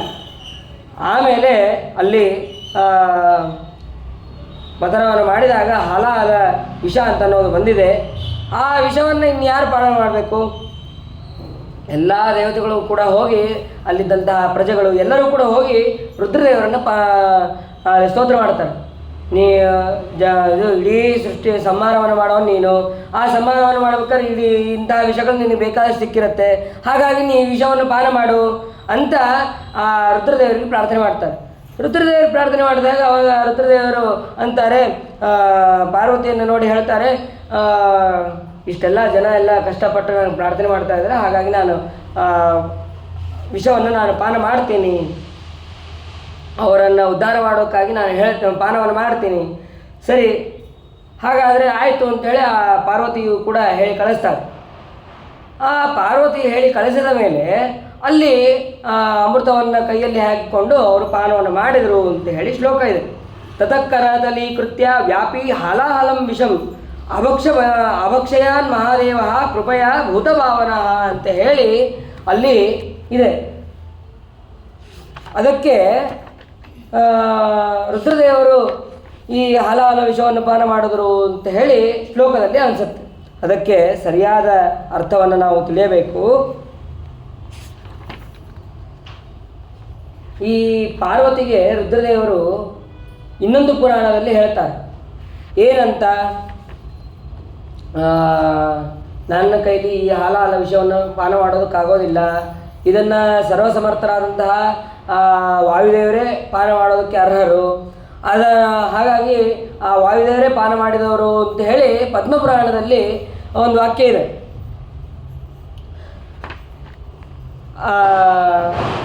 ಅದಕ್ಕೆ ಮತ್ತು ಹಾಗಾದರೆ ಈ ಶ್ಲೋಕಕ್ಕೆ ಏನು ಅರ್ಥ ಮಾಡಬೇಕು ಅಂತಂದರೆ ಅದಕ್ಕೆ ಸತ್ಯಧರ್ಮರು ಹೇಳ್ತಾರೆ, ಮೇಲ್ನೋಟಕ್ಕೆ ರುದ್ರದೇವರು ವಿಷವನ್ನು ಪಾನ ಮಾಡಿದರು ಅಂತನೋ ಅರ್ಥ ಇರಬಹುದು, ಆದರೆ ಒಳ ಅರ್ಥ ಆಗಲ್ಲ. ಇಲ್ಲಿ ಶ್ಲೋಕದಲ್ಲಿ ಏನಿದೆ ಅಂತಂದರೆ ಹಾಲಾಹಲಂ ವಿಷಂ ಅಂತೇಳಿ 2 ಸತೆ ಇದೆ. ರುದ್ರದೇವರೇ ಪಾನ ಮಾಡಿದ್ರು ಅಂತಾಗಿದ್ದರೆ ಅವಾಗ ಹಾಲಾಹಲಂ ವಿಷಂ ಅಂತೇಳಿ 2 ಸತೆ ಯಾಕೆ ಹೇಳಬೇಕಾಗಿತ್ತು? ಹಾಲಾಹಲ ಅಂತಂದ್ರೆ ವಿಷ ಅಂತ ಅನ್ನೋದು ಗೊತ್ತಾಗುತ್ತೆ. ಅಷ್ಟು ಗೊತ್ತಾದಾಗ ಮತ್ತು ವಿಷಂ ಅಂತ ಅನ್ನೋದನ್ನು ಪ್ರತ್ಯೇಕ ಹೇಳಿ 2 ಸತೆ ಯಾಕೆ ಹೇಳಿದ್ರು ಅಂತಂದರೆ ಒಂದೇ ಸತೆ ಅನ್ನೋದು ಸಾಕಾಗಿತ್ತಲ್ಲ ಅಂತಂದರೆ ಅದಕ್ಕೆ ಹೇಳ್ತಾರೆ. ಇಲ್ಲಿ ತತಃ ಅಂತ ಅನ್ನೋದಿದೆ ಶ್ಲೋಕದಲ್ಲಿ, ತತಃಕರ ತಲೀಕೃತ್ಯ ಅಂಥೇಳಿ. ಈ ತತಃ ಅಂತ ಅನ್ನೋದನ್ನು ಆವೃತ್ತಿ ಮಾಡ್ಕೋಬೇಕು, ಅಂದರೆ ಇನ್ನೊಂದು ಸತಿ ಹಚ್ಕೋಬೇಕು. ಹಚ್ಕೊಳ್ಳೋದಷ್ಟೇ ಅಲ್ಲ, ಅದಕ್ಕೆ ತತಃ ಅಂತ ಅನ್ನೋದಕ್ಕೆ ವಾಯುದೇವರು ಅಂತ ಅರ್ಥ ಇದೆ. ತತಃ ಅಂತ ಅನ್ನೋದಕ್ಕೆ ವಾಯುದೇವರು ಹೇಗೆ ಅರ್ಥ ಆಗತ್ತೆ ಅಂತಂದರೆ ತತಂ ವೀಣಾದಿ ವಾದ್ಯೇ ಚ ಪಾವಮಾನೆ ತತಃ ಪುನಃ ಅಂತನ್ನುವಂತಹ ಅರ್ಥ. ಈ ತತ ವೀಣಾದಿ ವಾದ್ಯ ಆಮೇಲೆ ಇವೆಲ್ಲವೂ ಕೂಡ ತತಃ ಅಂತನ್ನುವಂತಹ ಶಬ್ದ ಅದು ವಾಯುದೇವರನ್ನು ತಿಳಿಸತ್ತೆ, ಪವಮಾನನನ್ನು ತಿಳಿಸತ್ತೆ. ಹಾಗಾಗಿ ತತಃ ಅಂತಂದರೆ ತತಃ ಸತಿಯ ಅನುಮೋದನಾ ನಂತರದಲ್ಲಿ ವ್ಯಾಪಿ ಕೈ ಪೂರ್ಣ ತುಂಬಿದಂತಹ ವಿಷವನ್ನು ರುದ್ರ ಪಾನ ಮಾಡಿದ. ತತಃ ಆಮೇಲೆ ವ್ಯಾಪಿ ಉಕ್ಕೇರುತ್ತಿರುವಂತಹ ಹಾಲಾಹಲವನ್ನು ತತಃ ವಾಯುದೇವರು ಪಾನ ಮಾಡಿದರು ಅಂತನ್ನುವಂತಹ ಅರ್ಥವನ್ನು ಇಟ್ಕೊಂಡಾಗ ನಮಗೆ ಸರಿಯಾದ ಅರ್ಥ ಸಿಗತ್ತೆ. ಅಂದರೆ ವಾಯುದೇವರೇ ವಿಷವನ್ನು ಪಾನ ಮಾಡಿದ್ರು ಅಂತನೋ ಸಿಗತ್ತೆ. ಆ ವಾಯುದೇವರು ಪಾನ ಮಾಡಿದ ಮೇಲೆ ಉಳಿದಂತಹ ಸ್ವಲ್ಪ ವಿಷ, ಆ ಸ್ವಲ್ಪ ವಿಷವನ್ನು ಪೂರ್ಣ ಮಥನ ಮಾಡಿ, ಅಂದರೆ ಅದರಲ್ಲಿ ಏನು ಶಕ್ತಿನೇ ಇರಬಾರ್ದು ಅಷ್ಟು ನಿರ್ವೀರ್ಯ ಮಾಡಿ ಅದನ್ನು ಕುಡಿದಂತಹ ರುದ್ರದೇವರಿಗೆ ಅದನ್ನು ತಡ್ಕೊಳಕ್ಕಾಗೋದಿಲ್ಲ. ಅಷ್ಟು ಶಕ್ತಿಶಾಲಿಯಾದದ್ದು ಈ ವಿಷ. ಅಂತಹ ವಿಷವನ್ನು ಬೇರೆ ಯಾರಿಗೂ ಕೂಡ ಪಾನ ಮಾಡೋದಕ್ಕೆ ಸಾಧ್ಯ ಇಲ್ಲ. ಅದು ಭಗವಂತನ ಅನುಗ್ರಹದಿಂದ ವಾಯುದೇವರು ಭಗವಂತನ ಆಜ್ಞೆ ಅಂತ ತಿಳಿದು ವಾಯುದೇವರು ಪಾನವನ್ನು ಮಾಡಿದರು ಅಂತನ್ನೋದನ್ನು ನಾವು ಇಲ್ಲಿ ತಿಳಿಬೋದು. ಇದಕ್ಕೆ ಪುರಾಣ ಒಂದೇ ಸಾಕ, ಪುರಾಣ ಒಂದೇ ಪ್ರಮಾಣ ಆಗಲ್ಲ ಅಂತ ಅನ್ನೋದಕ್ಕೆ ಮೊನ್ನೆ ಅವರೊಂದು ವೇದಮಂತ್ರನೂ ಕೂಡ ಹೇಳಿದ್ರು. ಆ ವೇದಮಂತ್ರ ನಾನು ಬರ್ಕೊಳ್ಳಿಲ್ಲ. ಆ ವೇದಮಂತ್ರದಲ್ಲೂ ಕೂಡ ಇದೆ, ವಾಯುದೇವರೇ ವಿಷವನ್ನು ಪಾನ ಮಾಡಿದರು ಅಂತನ್ನೋದಂತಹ ಮಾತು ನಾವು ತಿಳಿಯಬಹುದು. ಹಾಗಾಗಿ ಪದ್ಮಪುರಾಣಕ್ಕೆ ಹಾಗೂ ಭಾಗವತಕ್ಕೆ ಬರುವಂತಹ ಯಾವುದೇ ರೀತಿಯಾದಂತಹ ವಿರೋಧ ಇಲ್ಲ ಅಂತನ್ನೋದನ್ನು ಕೂಡ ಇಲ್ಲಿ ತಿಳಿಯಬಹುದು. ಅದಾದ ಮೇಲೆ ಅಲ್ಲಿ ಅನೇಕ ವಿಧವಾದಂತಹ ಉಚ್ಚೈಶ್ರವ ಅಂತನ್ನುವಂತಹ ಕುದುರೆ ಬಂದಿದೆ. ಆ ಕುದುರೆಯನ್ನು ಬಲಿ ತಗೊಂಡಿದ್ದಾನೆ. ಆಮೇಲೆ ಐರಾವತ ಅಂತನೋ ಬಂದಿದೆ, ಐರಾವತವನ್ನು ಇಂದ್ರ ತಗೊಂಡಿದ್ದಾನೆ. ಪಾರಿಜಾತ ಅಂತನ್ನುವಂಥ ವೃಕ್ಷ ಬಂದಿದೆ, ಅದು ದೇವತೆಗಳು ಇದು ನಮ್ಮ ಲೋಕಕ್ಕಿರಲಿ ಅಂತನೋಕ್ಕೆ ತಗೊಂಡಿದ್ದಾರೆ. ಆಮೇಲೆ ಅಪ್ಸರ ಸ್ತ್ರೀಯರು ಬರ್ತಾರೆ, ಅವರೆಲ್ಲರೂ ಕೂಡ ಇವರು ದೇವಲೋಕದಲ್ಲೇ ಇರಲಿ ಅಂತಂದು ಅಲ್ಲಿ ತಗೊಂಡಿದ್ದಾರೆ. ಅದಾದ ಮೇಲೆ ಕೊನೆಗೆ ಎಲ್ಲ ಒಂದಾದ ಮೇಲೆ ಸಾಕ್ಷಾತ್ ಲಕ್ಷ್ಮೀದೇವಿ ಅಲ್ಲಿ ಅವತಾರವನ್ನು ಮಾಡಿದ್ದಾಳೆ.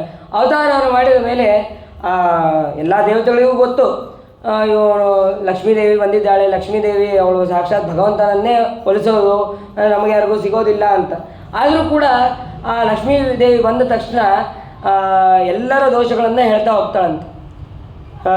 ಧರ್ಮ ಕ್ವಚಿತ್ತಸ್ಯ ನಭೂತ ಸೌಹೃದಂ ತ್ಯಾಗ ಕ್ವಚಿತ್ತಚ್ಚ ನವಯುಕ್ತಿ ಕಾರಣಂ ವೀರ್ಯಂ ನ ಪುಂಸೋ ಸ್ತ್ಯಜ ವೇಗ ನಿಷ್ಕೃತಂ ನಹಿ ದ್ವಿತೀಯೋ ಗುಣಸಂಗವರ್ಜಿತ. ಆ ಧರ್ಮರಾಜನಿಗೆ ಬರೀ ಧರ್ಮರಾಜನ ಒಂದೇ ಅಲ್ಲ, ಎಲ್ಲ ದೇವತೆಗಳದು ಕ್ರಮವಾಗಿ ಹೇಳ್ತಾ ಹೋಗ್ತಾರೆ.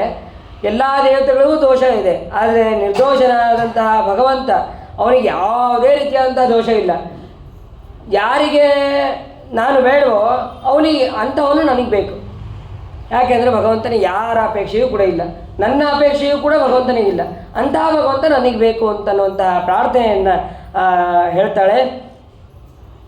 ಅಲ್ಲ ಇಷ್ಟು ಹೇಗಿದ್ರು ನಿತ್ಯಾವಿಯೋಗಿನ ಇದ್ದಂತಹ ಲಕ್ಷ್ಮೀದೇವಿ ಸೀದಾ ಹೋಗಿ ಭಗವಂತನನ್ನು ಮದುವೆ ಮಾಡ್ಕೋಬೋದಾಗಿತ್ತಲ್ಲ, ಮತ್ತೆ ಯಾಕೆ ಇಷ್ಟೆಲ್ಲ ನಾಟಕ ಮಾಡಬೇಕಾಯಿತು ಅಂತಂದರೆ ಆ ಎಲ್ಲರ ದೋಷಗಳು ತಿಳಿಸ್ಬೇಕಾಗಿದೆ ಒಂದು.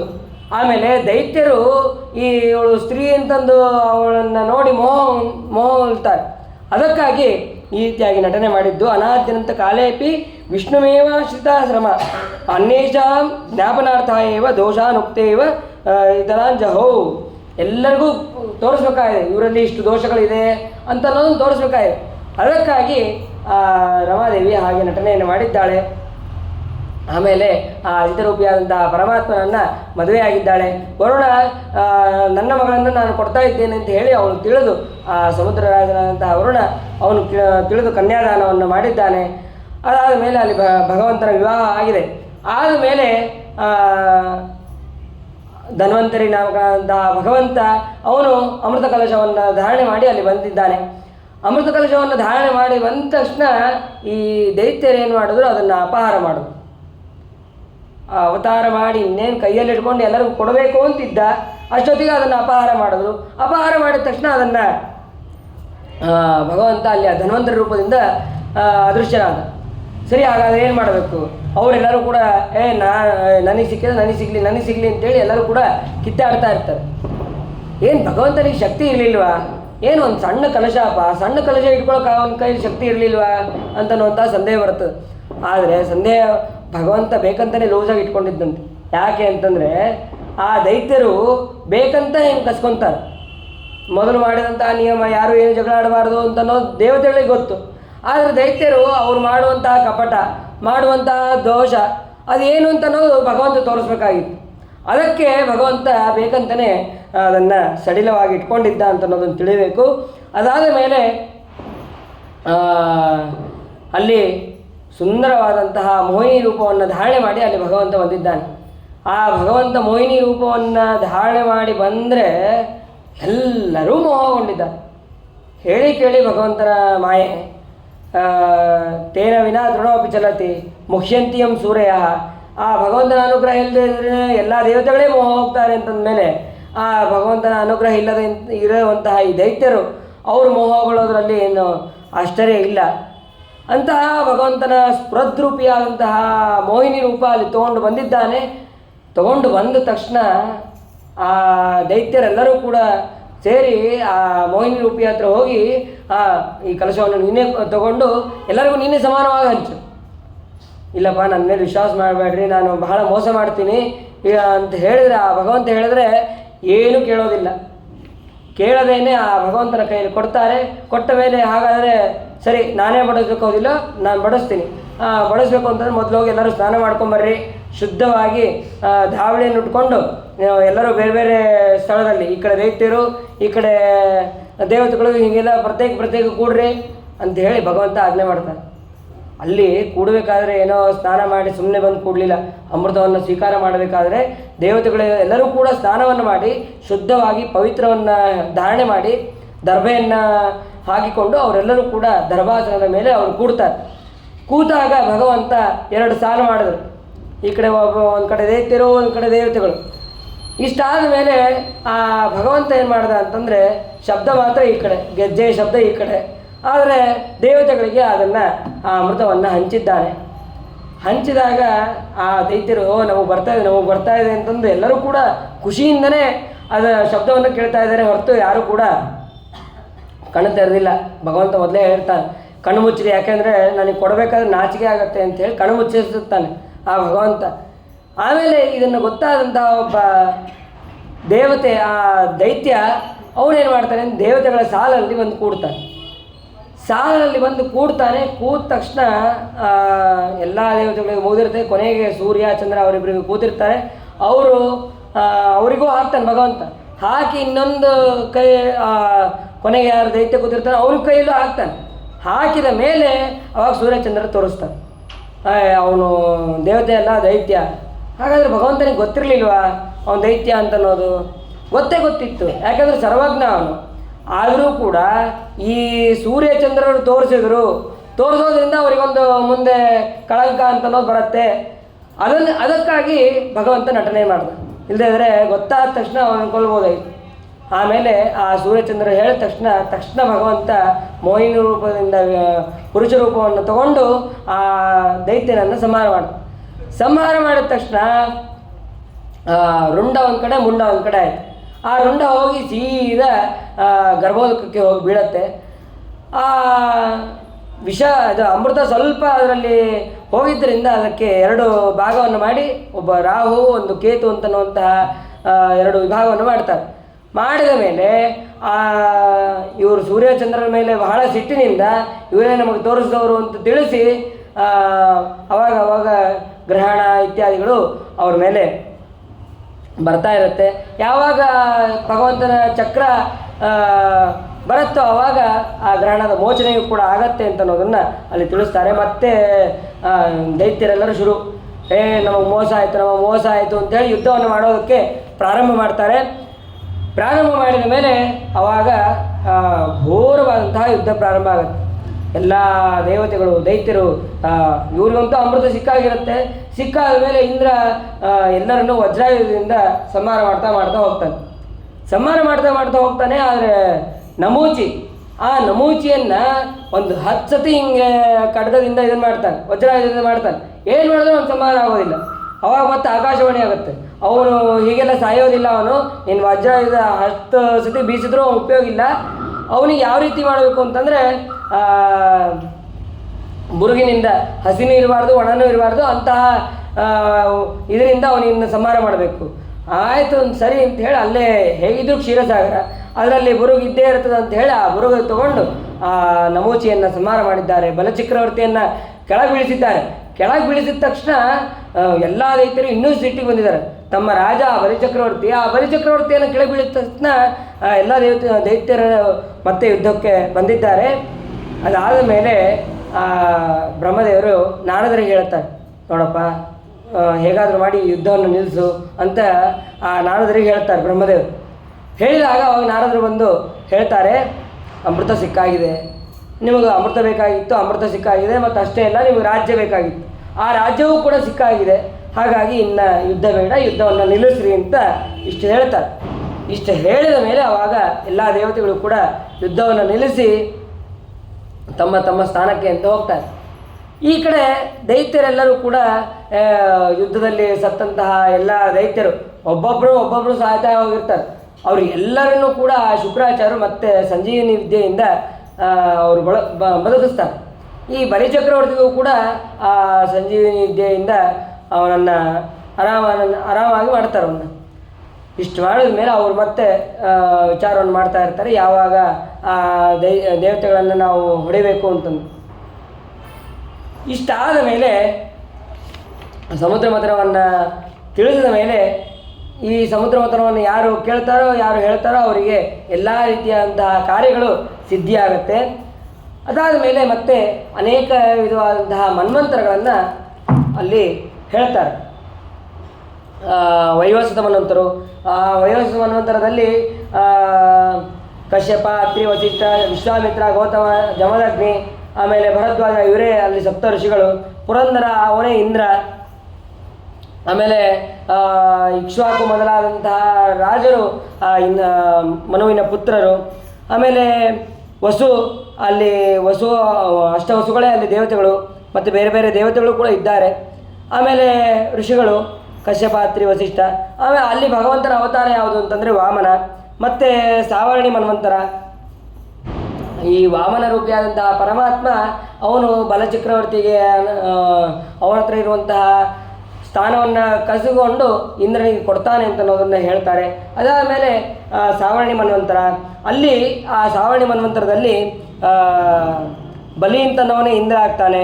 ಆಮೇಲೆ ಅಲ್ಯಾರು ಮನ್ವಂತರದ ಮಕ್ಕಳು ಅಂತಂದರೆ ನಿರ್ಮೋಹ, ವೀರಜಸ್ಕ ಅಂತ ಇವರೇ ಮೊದಲಾದಂತಹ ಮಕ್ಕಳು ಅಲ್ಲಿ ಆಗ್ತಾರೆ.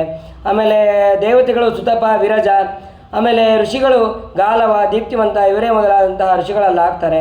ಅಲ್ಲಿ ಭಗವಂತನ ಅವತಾರ ಯಾವುದು ಅಂತಂದರೆ ಸಾರ್ವಭೌಮ ಅಂತನ್ನುವಂತಹ ಭಗವಂತನ ಅವತಾರ. ಆಮೇಲೆ 9ನೇ ಮನ್ವಂತರ ದಕ್ಷ ಸಾವರ್ಣಿ, ಅಲ್ಲಿ ಭೂತಕೇತು, ದೀಪ್ತಕೇತು ಅಂತನ್ನುವಂತಹ ಮನುವಿನ ಮಕ್ಕಳು. ಆಮೇಲೆ ಅದ್ಭುತ ಅಂತನ್ನುವಂತಹ ಹೆಸರಿನಿಂದ ಅಲ್ಲಿ ಇಂದ್ರನಾಗ್ತಾನೆ. ಆಮೇಲೆ ದೇವತೆಗಳು ಯಾರು ಅಂತಂದರೆ ಮರೀಚಿ ಮೊದಲಾದಂತಹ ದೇವತೆಗಳು. ಆಮೇಲೆ ಋಷಿಗಳು ದ್ಯುತಿವಂತ ಇವರೇ ಮೊದಲಾದಂತಹ ಋಷಿಗಳು.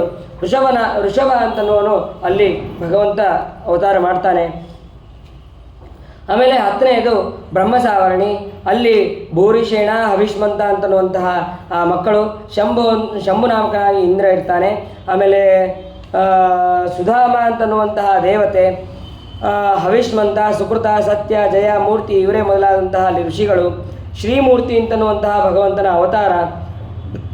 ಅದಾದ ಮೇಲೆ ಧರ್ಮಸಾವರ್ಣಿ, ಅಲ್ಲಿ ಸತ್ಯಧರ್ಮ ಅಂತನ್ನುವಂತಹ ಮನ್ವಂತರನ ಮಗ. ವೈದ್ಯುತಿ ಅಂತನ್ನುವಂತಹ ಹೆಸರಿನಿಂದ ಇಂದ್ರ. ಆಮೇಲೆ ವಿಹಂಗಮ, ಕಾಮಗ, ನಿರ್ವಾಣ, ರುಚಿಕ ಅಂತನ್ನುವಂತಹವರು ಅಲ್ಲಿ ಮಕ್ಕಳು, ಅಲ್ಲಿ ಅದು ದೇವತೆಗಳು. ಅದಾದ ಮೇಲೆ ಅರುಣ ಅನ್ನೋವರೇ ಮೊದಲಾದವರು ಅಲ್ಲಿ ಋಷಿಗಳು. ಅದಾದಮೇಲೆ ಧರ್ಮಸೇತು ಅಂತನ್ನುವಂತಹ ಭಗವಂತನ ಅವತಾರ. ಆಮೇಲೆ ಮೇರು ಸಾವರ್ಣಿ, ಅಲ್ಲಿ ದೇವಂತ, ದೇವಶ್ರೇಷ್ಠ, ಉಪದೇವ. ಆಮೇಲೆ ಋತುಧಾಮ ಅಂತನ್ನುವಂತಹ ಇಂದ್ರ, ಹರಿತ ಅಂತನ್ನುವಂತಹ ದೇವತೆ. ಆಮೇಲೆ ತಪೋಮೂರ್ತಿ, ತಪ ಇವರೇ ಮೊದಲಾದಂತಹ ಋಷಿಗಳು. ಸ್ವಧಾಮ ಅಂತನ್ನುವಂತಹ ಭಗವಂತನ ಅವತಾರ. ಆಮೇಲೆ ದೇವಸಾವರ್ಣಿ, ಅಲ್ಲಿ ಚಿತ್ರಸೇನ, ವಿಚಿತ್ರ, ದಿವಸ್ಪತಿ, ಸುಕರ್ಮ, ಸುತ್ರಾಸರರು ಇವರೇ ಮೊದಲಾದ ದೇವತೆಗಳು. ನಿರ್ಮೋಕ ಅಂತನ್ನುವಂತಹ ಋಷಿಗಳು. ಯೋಗೇಶ್ವರ ಅಂತನ್ನುವಂತಹ ಭಗವಂತನ ಅವತಾರ. ಅದಾದ ಮೇಲೆ ಇಂದ್ರ ಸಾವರ್ಣಿ ಕೊನೆಯದು. ಆ ಕೊನೆಯ ಮನ್ವಂತರದಲ್ಲಿ ಜಂತು, ಭೀರವ, ಮೌರ್ಯ ಅಂತನ್ನುವಂತಹ ಮನುಪುತ್ರರು. ಶುಚಿ ಅಂತನ್ನುವಂತಹ ಇಂದ್ರ. ಆಮೇಲೆ ವಿಚಿತ್ರ, ಚಾಕ್ಷುಷ. ಆಮೇಲೆ ಅಗ್ನಿಬಾಹು, ಶುಚಿ, ಶುದ್ಧ ಅವರೇ ಋಷಿಗಳು. ಬೃಹದ್ಭಾನು ಅಲ್ಲಿ ಭಗವಂತನ ಅವತಾರ ಅಂತನ್ನೋದನ್ನು ಇಷ್ಟೆಲ್ಲವನ್ನು ಕೂಡ ಅಲ್ಲಿ ಸಂಕ್ಷೇಪವಾಗಿ ಮನ್ವಂತರಗಳನ್ನು ಅಲ್ಲಿ ತಿಳಿಸ್ತಾರೆ. ಅದಾದ ಮೇಲೆ ಇಷ್ಟಾದ ಮೇಲೆ ಮತ್ತೆ ಪರೀಕ್ಷಿತ ರಾಜ ಪ್ರಶ್ನೆ ಮಾಡ್ತಾನೆ, ಹಾಗಾದರೆ ಈ ಮನ್ವಂತರಾಧಿಪತಿಗಳಲ್ಲಿ ಎಲ್ಲರೂ ಕೂಡ ಅವತಾರವನ್ನು ಮಾಡಿದ್ರೆ ಅಲ್ಲಿ ಮನುಗಳ ಕೆಲಸ ಏನು, ಭಗವಂತನ ಕಾರ್ಯ ಏನು ಅಂತಂದರೆ ಅದಕ್ಕೆ ಹೇಳ್ತಾರೆ, ಮನುಗಳು ಅವರು ಎಲ್ಲ ರೀತಿಯಾದಂತಹ ಮನುಪುತ್ರರನ್ನು ಇವ್ರನ್ನೆಲ್ಲ ಸೃಷ್ಟಿ ಮಾಡಿ ಕೊಡೋದು ಅದು ಮನ್ವಂತರನ ಕೆಲಸ, ಮನ್ವಂತರಾಧಿಪತಿಯ ಕೆಲಸ. ಇನ್ನು ಋಷಿಗಳು ಅವ್ರೇನು ಮಾಡಬೇಕು, ಎಲ್ಲ ಯಜ್ಞ ಯಾಗಾದಿಗಳನ್ನು ಮಾಡಬೇಕು. ಆಮೇಲೆ ದೇವತೆಗಳು ಆ ಯಜ್ಞವನ್ನು ಸ್ವೀಕಾರ ಮಾಡಿ, ಆ ವಯಸ್ಸನ್ನು ಸ್ವೀಕಾರ ಮಾಡಿ ಅವರಿಗೆ ಯೋಗ್ಯವಾದಂತಹ ವರಗಳನ್ನು ಕೊಡಬೇಕು. ಆಮೇಲೆ ಇದಾದ ಮೇಲೆ ಮತ್ತು ಋಷಿಗಳು ಮನುಪುತ್ರರು ಅವರು ಸರಿಯಾಗಿ ರಾಜ್ಯಭಾರ ನಡೀತಾ ಇದೆಯೋ ಇಲ್ಲೋ, ಈ ಅಧಿಪತಿಯಲ್ಲಿ ಅಂದರೆ ಮನ್ವಂತರದಲ್ಲಿ ಸರಿಯಾಗಿ ರಾಜ್ಯ ನಡೀತಾ ಇದೆಯೋ ಇಲ್ಲೋ ಅದೆಲ್ಲವನ್ನು ಕೂಡ ನೋಡಬೇಕು. ಹೀಗೆ ಅವರವರ ಒಂದೊಂದು ಕೆಲಸಗಳು ಕೂಡ ಇರುತ್ತೆ. ಅದೇ ರೀತಿಯಾಗಿ ಭಗವಂತ ಅವರೆಲ್ಲರನ್ನೂ ರಕ್ಷಣೆ ಮಾಡೋದಕ್ಕೆ ಭಗವಂತ ಅವತಾರ ಮಾಡಿ ಅವರೆಲ್ಲರನ್ನೂ ಕೂಡ ರಕ್ಷಣೆ ಮಾಡ್ತಾನೆ. ಈ ರೀತಿಯಾಗಿ ಮನ್ವಂತರದ ಕಾರ್ಯಗಳಿರುತ್ತೆ ಅಂತ ಅನ್ನೋದನ್ನು ಅಲ್ಲಿ ತಿಳಿಸ್ತಾರೆ. ಆಮೇಲೆ ಪರೀಕ್ಷಿತ ಪ್ರಶ್ನೆ ಮಾಡ್ತಾರೆ, ವೈವಸ್ವತ ಮನ್ವಂತರದಲ್ಲಿ ಆ ಮನ್ವಂತರದಲ್ಲಿ ವಾಮನ ರೂಪಿಯಾದಂತಹ ಪರಮಾತ್ಮ ಅವತಾರ ಮಾಡ್ತಾನೆ ಅಂತಂದ್ರಿ, ಭಗವಂತ ಹೇಗೆ ಅವತಾರವನ್ನು ಮಾಡಿದ?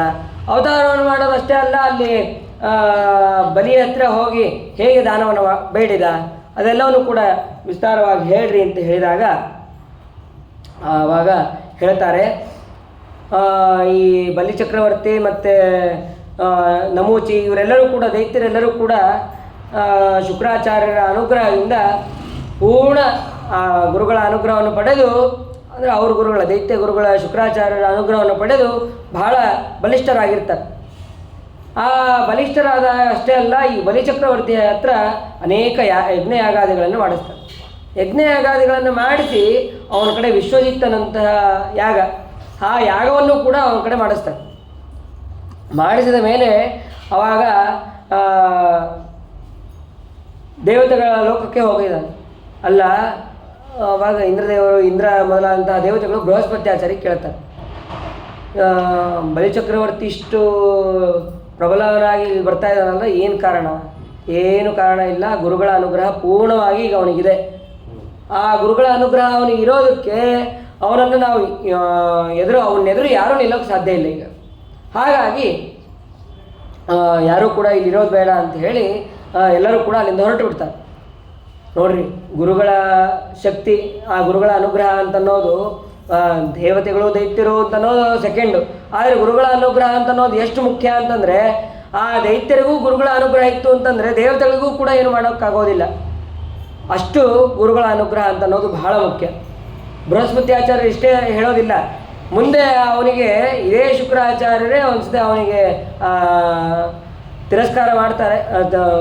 ಶುಕ್ರಾಚಾರ್ಯ ತಿರಸ್ಕಾರ ಮಾಡ್ತಾನೆ ಅವನು. ಅವಾಗ ನಿಮ್ಮ ಸ್ಥಾನವನ್ನು ನೀವು ಪಡಿತೀರಿ ಅಂತ ಬೃಹಸ್ಪತ್ಯಾಚಾರ್ಯ ಹೇಳ್ತಾರೆ.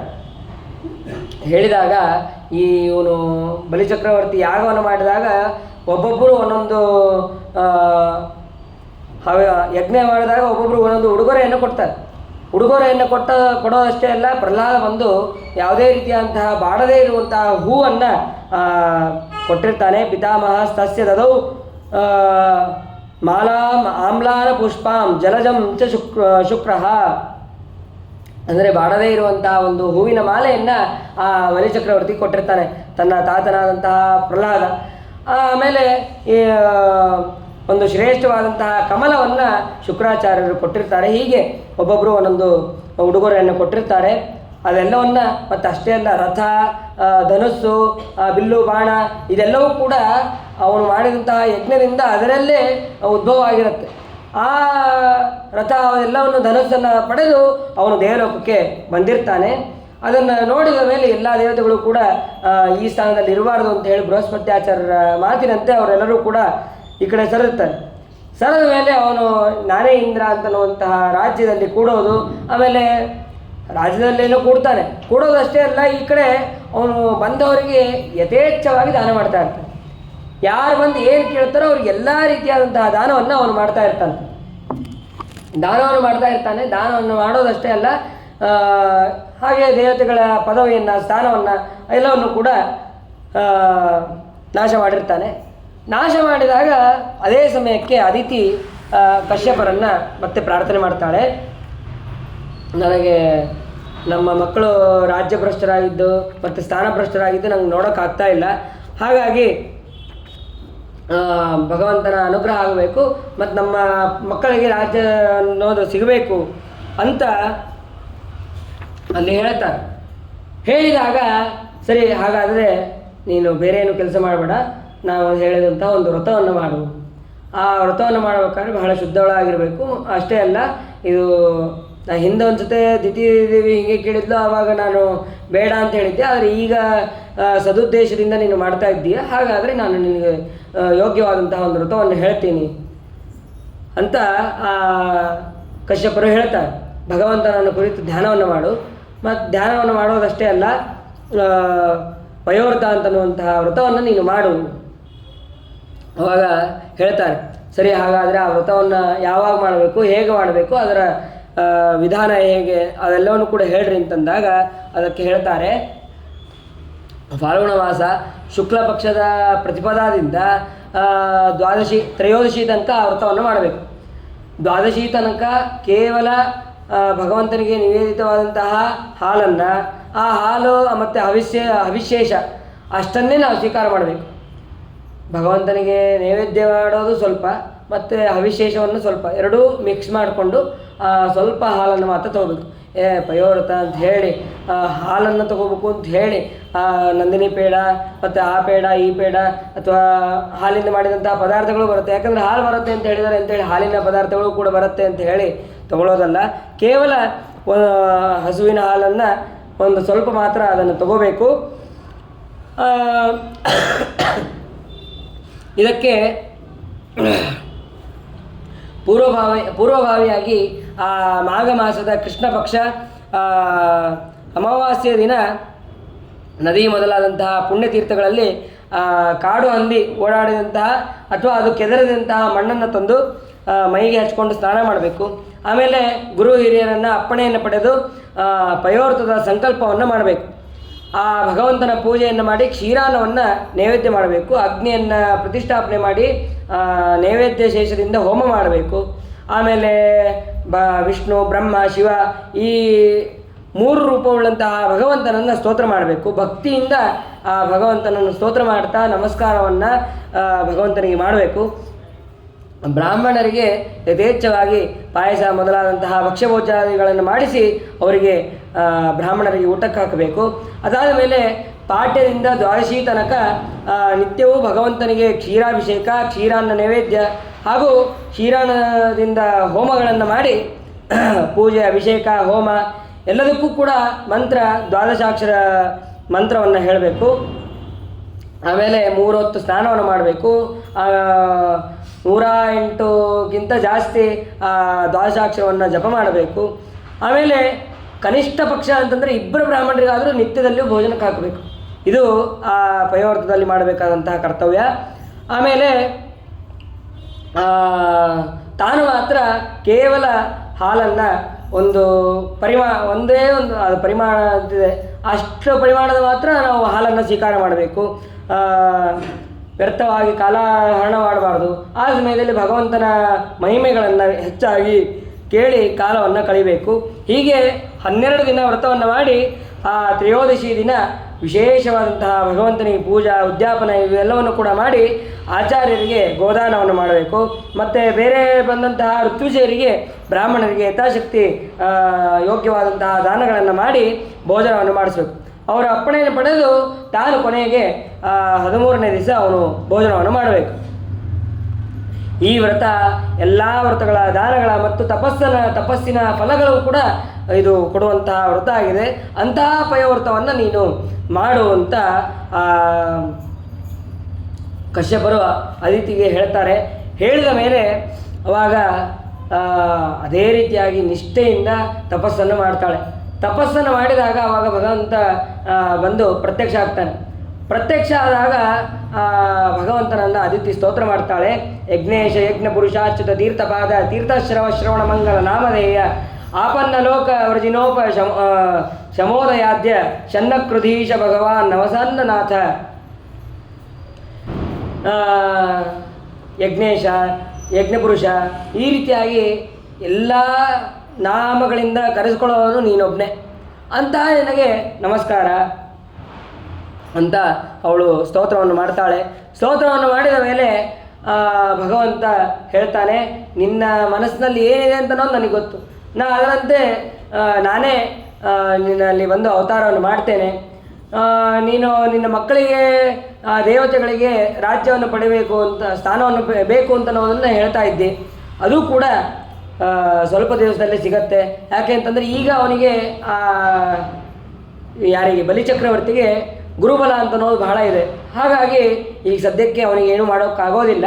ಸ್ವಲ್ಪ ದಿನ ಆಗಲಿ, ಸ್ವಲ್ಪ ದಿನ ಆದ ಮೇಲೆ ಅವನನ್ನು ನಾನೇ ಶಿಕ್ಷೆ ಕೊಡ್ತೇನೆ ಅಂತ ಹೇಳಿ ಭಗವಂತ ಇಷ್ಟು ಹೇಳಿ ಅದೃಶ್ಯನಾಗ್ತಾನೆ. ಇಷ್ಟು ಹೇಳಿದ ಮೇಲೆ ಅದಾದ ಮೇಲೆ ಸ್ವಲ್ಪ ದಿವಸ ಆಯಿತು. ಸ್ವಲ್ಪ ದಿವಸ ಆದಮೇಲೆ ಆ ಕಶ್ಯಪ ಋಷಿಗಳ ಮುಖಾಂತರ ಅದಿತಿಯಲ್ಲಿ ಭಗವಂತ ಪ್ರವೇಶ ಮಾಡಿದ್ದಾನೆ. ಪ್ರವೇಶ ಮಾಡಿದ ತಕ್ಷಣ ಮತ್ತೆ ಆ ಬ್ರಹ್ಮಾದಿ ದೇವತೆಗಳು ಕೂಡ ಸ್ತೋತ್ರವನ್ನು ಮಾಡ್ತಾ ಇದ್ದಾರೆ. ಗರ್ಭದಲ್ಲಿರುವಂತಹ ಪರಮಾತ್ಮನನ್ನು ಸ್ತೋತ್ರ ಮಾಡ್ತಾ ಇದ್ದಾರೆ. ಹಿಂದೆ ಕಪಿಲನಾಮಕನಾದಂತಹ ಭಗವಂತ ಅವತಾರ ಮಾಡಬೇಕಾದ್ರೆ ಇರಬಹುದು, ಅಥವಾ ಈಗ ಅದಿತಿಯಲ್ಲಿ ಬಂದಂತಹ ಭಗವಂತನನ್ನು ಇರಬಹುದು, ಮುಂದೆ ಕೃಷ್ಣನನ್ನು ಹುಟ್ಟಬೇಕಾದ್ರೆ ಇರಬಹುದು. ಹೀಗೆ ಗರ್ಭಸ್ತೋತ್ರವನ್ನು ಮಾಡಿ ಆ ಬ್ರಹ್ಮಾದಿ ದೇವತೆಗಳು ಹೇಳ್ತಾ ಇದ್ದಾರೆ. ಜಯ ಉರುಗಾಯ ಭಗವನ್ ನುರುಕ್ರಮ ನಮೋಸ್ತುತೆ, ನಮೋ ಬ್ರಹ್ಮಣ್ಯ ದೇವಾಯ ತ್ರಿಯುಗಾಯ ನಮೋಸ್ತುತೆ. ಎಲ್ಲ ರೀತಿಯಾದಂತಹ ಸೃಷ್ಟಿಯನ್ನು ತ್ರಿಯುಗದ ಸೃಷ್ಟಿಯನ್ನು ಮಾಡೋ ನೀನು, ಎಲ್ಲ ದೇವತೆಗಳಿಂದ ಸ್ತೋತ್ರ ಮಾಡಿಸ್ಕೊಳ್ಳೋನು ನೀನು, ಅಂತಹ ನಿನಗೆ ನಮಸ್ಕಾರ ಅಂತ ಹೇಳಿ ನಮೋಸ್ತು ಕೃಷ್ಣಿಗರ್ಭಾಯ ವೇದಗರ್ಭಾಯ ವೇದಸೆ ತ್ರಿಗುಣಾಯ ತ್ರಿಪೃಷ್ಠಾಯ ಶಿಪಿವಿಷ್ಟಾಯ ವಿಷ್ಣವೇ. ಕೃಷ್ಣಿಗರ್ಭನಾದಂತಹ ವೇದಗರ್ಭನಾದಂತಹ ನಿನಗೆ ನಮೋ ನಮಃ ಅಂತ ಹೇಳಿ ಬ್ರಹ್ಮದೇವರು ಸ್ತೋತ್ರವನ್ನು ಮಾಡ್ತಾ ಇದ್ದಾರೆ. ಯಾಕೆ ಮೇಲಿಂದ ಮೇಲೆ ಬ್ರಹ್ಮದೇವರು ಬಂದು ಅಷ್ಟು ಸ್ತೋತ್ರ ಮಾಡೋದು ಅಂತಂದರೆ, ಬ್ರಹ್ಮಾದಿ ದೇವತೆಗಳ ಪ್ರಾರ್ಥನೆಗೆ ಭಗವಂತ ಬರ್ತಾ ಇರ್ತಾನೆ. ನಾವು ಒಂದ್ಸಲ ಪ್ರಾರ್ಥನೆ ಮಾಡಿದ್ದೀವಿ ಸಾಕು, ಮತ್ತೇನು ಭಗವಂತನನ್ನು ಪ್ರಾರ್ಥನೆ ಮಾಡೋದು ಬೇಡ ಅಂತಿಲ್ಲ. ಭಗವಂತನನ್ನು ಮತ್ತೆ ಮತ್ತೆ ಪ್ರಾರ್ಥನೆ ಮಾಡಬೇಕು. ಪ್ರಾರ್ಥನೆ ಮಾಡಿ ಅವನು ಅವತಾರ ಮಾಡಬೇಕಾದ್ರೆ ಪ್ರಾರ್ಥನೆ ಮಾಡಬೇಕು. ಅವತಾರ ಮಾಡಾದ್ಮೇಲೆ ಅವತಾರ ಇಷ್ಟು ಭಾರಿ ಅದ್ಭುತ ಆಯ್ತಪ್ಪ ನಿನ್ನ ಅವತಾರ ಕ್ರಿಯೆ ಅಂತನ್ನೋದಕ್ಕಾಗಿ ಭಗವಂತನನ್ನು ಸ್ತೋತ್ರ ಮಾಡಬೇಕು. ಕ್ಷಣ ಕ್ಷಣಕ್ಕೂ ನಾವು ಭಗವಂತನ ಸ್ತೋತ್ರ ಮಾಡ್ತಾ ಇರಬೇಕು ಅಂತ ಅನ್ನೋದನ್ನು ಈ ರೀತಿಯಾಗಿ ತಿಳಿಯಬಹುದು. ಅದಾದ ಮೇಲೆ ಶ್ರವಣ ನಕ್ಷತ್ರದಿಂದ ಕೂಡಿದಂತಹ ದ್ವಾದಶಿ, ಭಾದ್ರಪದ ಮಾಸದ ದ್ವಾದಶಿ, ಶುಕ್ಲ ಪಕ್ಷದ ದ್ವಾದಶಿ, ಅದಕ್ಕೆ ಶ್ರವಣ ದ್ವಾದಶಿ ಅಂತಲೂ ಕರೀತಾರೆ ಅಥವಾ ವಿಜಯ ದ್ವಾದಶಿ ಅಂತಲೂ ಕರೀತಾರೆ. ಅಂತಹ ದ್ವಾದಶಿಯಲ್ಲಿ ನಾಳೆ ಬರುವಂತಹ ದ್ವಾದಶಿ ಅದು ಶ್ರವಣಯುಕ್ತವೇ ಆಗಿದೆ. ಅಂತಹ ದ್ವಾದಶಿಯಲ್ಲಿ ಆ ಭಗವಂತ ಅಭಿಷಿನ್ ಮುಹೂರ್ತದಲ್ಲಿ ಅವನು ಅವತಾರವನ್ನು ಮಾಡಿದ್ದಾನೆ. ಅವತಾರವನ್ನು ಮಾಡಿದಾಗ ಚತುರ್ಭುಜನಾಗಿದ್ದಾನೆ. ಶಂಖ ಚಕ್ರ ಗದ ಇವೆಲ್ಲವನ್ನೂ ಕೂಡ ಅಲ್ಲಿ ಧಾರಣೆ ಮಾಡಿ ಅವತಾರವನ್ನು ಮಾಡಿದ್ದಾನೆ.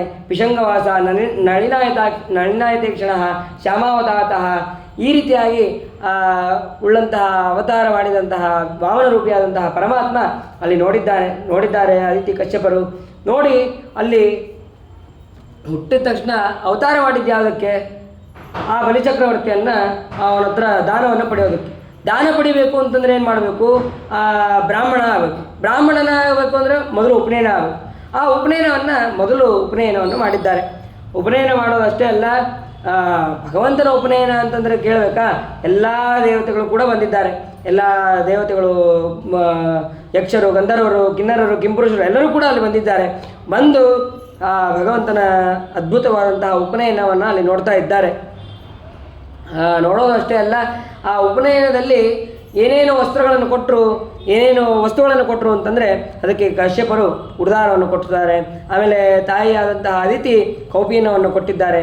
ಆಮೇಲೆ ಬ್ರಹ್ಮದೇವರು ಕಮಂಡಲವನ್ನು, ಭೂದೇವಿ ಕೃಷ್ಣಾಂಜನವನ್ನು, ಚಂದ್ರ ಅವನು ದಂಡವನ್ನು, ಗಂಗಾದೇವಿ ಪಾದುಕೆಯನ್ನು, ಆಮೇಲೆ ದ್ವಿಲೋಕಾಭಿಮಾನಿ ದೇವತೆ ಛತ್ರವನ್ನು, ಆಮೇಲೆ ಸಪ್ತಋಷಿಗಳು ದರ್ಭೆಯನ್ನು, ಆಮೇಲೆ ಕುಬೇರರು ಭಿಕ್ಷಾಪಾತ್ರೆಯನ್ನು, ಹೀಗೆ ಒಬ್ಬೊಬ್ಬರು ಒಂದೊಂದು ಎಲ್ಲವನ್ನು ಕೂಡ ಕೊಟ್ಟಿದ್ದಾರೆ.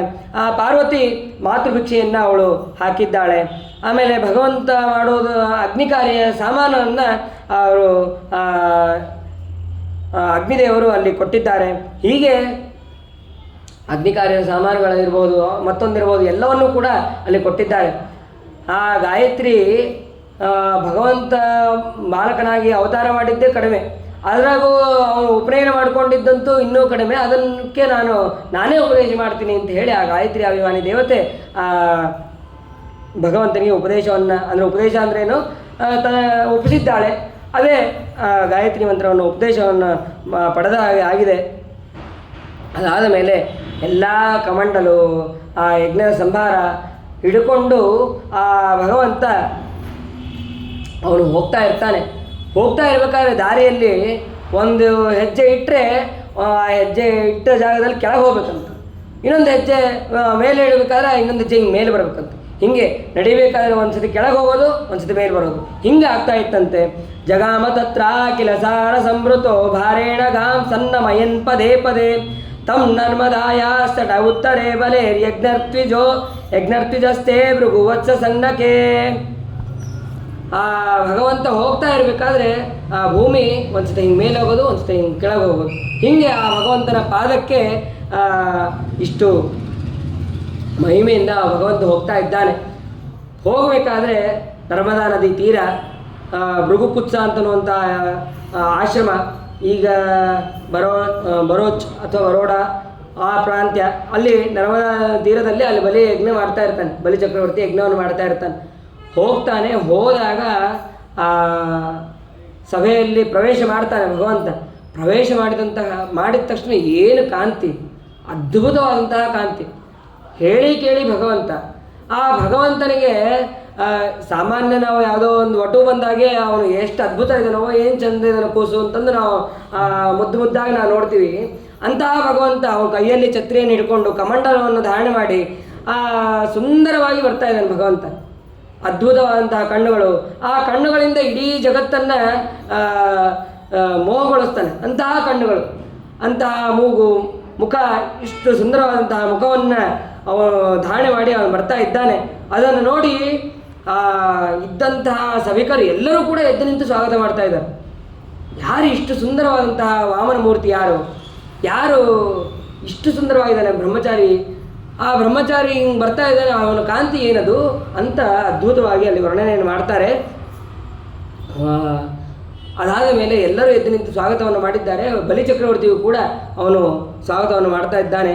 ಸ್ವಾಗತಂತೆ ನಮಸ್ತುಭ್ಯಂ ಬ್ರಹ್ಮಂ ಕಿಂ ಕರವಾಮತೆ ಬ್ರಹ್ಮರ್ಷೀಣಾಂ ತಪಸ್ಸಾಕ್ಷಾನ್ ಮನ್ಯೇ ತ್ವಾರ್ಯ ವಪುರ್ಧರಂ. ಇಷ್ಟು ಸುಂದರವಾದಂತಹ ಅದ್ಭುತವಾದಂತಹ ದೇಹ ಕಾಂತಿಯನ್ನು ನೀನು ಹಾಕಿಕೊಂಡು ಬರ್ತಾ ಇದ್ದೀಯಲ್ಲ, ಯಾರು ನೀನು? ನಿನ್ನ ಕಾಂತಿ ಅದ್ಭುತವಾದದ್ದು, ಆ ಬ್ರಹ್ಮರ್ಷಿಗಳಿಗೂ ಮೀರಿಸುವಂತಹ ಕಾಂತಿ ನಿನ್ನದು. ಅಂತಹ ನಿನಗೆ ಸ್ವಾಗತ. ನಿನಗೆ ಏನು ಬೇಕೋ ಕೇಳು, ನಾನು ಕೊಡ್ತೀನಿ. ಇಲ್ಲ ಅಂತ ನೋಡ, ನನ್ನ ಹತ್ರ ಬಂದು ನೀನು ದಾನ ಇಸ್ಕೊಳ್ಳದೆ ಹೋಗಬಾರ್ದು. ಮನೆ ಬೇಕಾ, ಮನೆ ಕೊಡ್ತೀನಿ, ಬೇಕಾದ್ರೆ ನಿನ್ನ ಸಮಾನವಾದಂಥ ಒಂದು ಕನ್ಯೆಯನ್ನು ಕೊಟ್ಟು ಮದುವೆ ಮಾಡಲ, ಆ ಕನ್ಯೆಯನ್ನು ಕೊಡ್ತೀನಿ. ಅಥವಾ ನಿನಗೆ ಏನು ಬೇಕೋ ಅದನ್ನು ಕೇಳ್ಕೊಡ್ತೀನಿ. ಅರಮನೆ ಬೇಕಾ, ರಾಜ್ಯ ಬೇಕಾ, ಏನು ಬೇಕೋ ಅದನ್ನು ಕೇಳು, ನಾನು ಕೊಡ್ತೀನಿ. ಇದನ್ನು ಆ ಬಲಿಚಕ್ರವರ್ತಿ ಹೇಳ್ತಾ ಇದ್ದಾನೆ. ಹೇಳಿದಾಗ ಅವಾಗ ಭಗವಂತ ಹೇಳ್ತಾನೆ,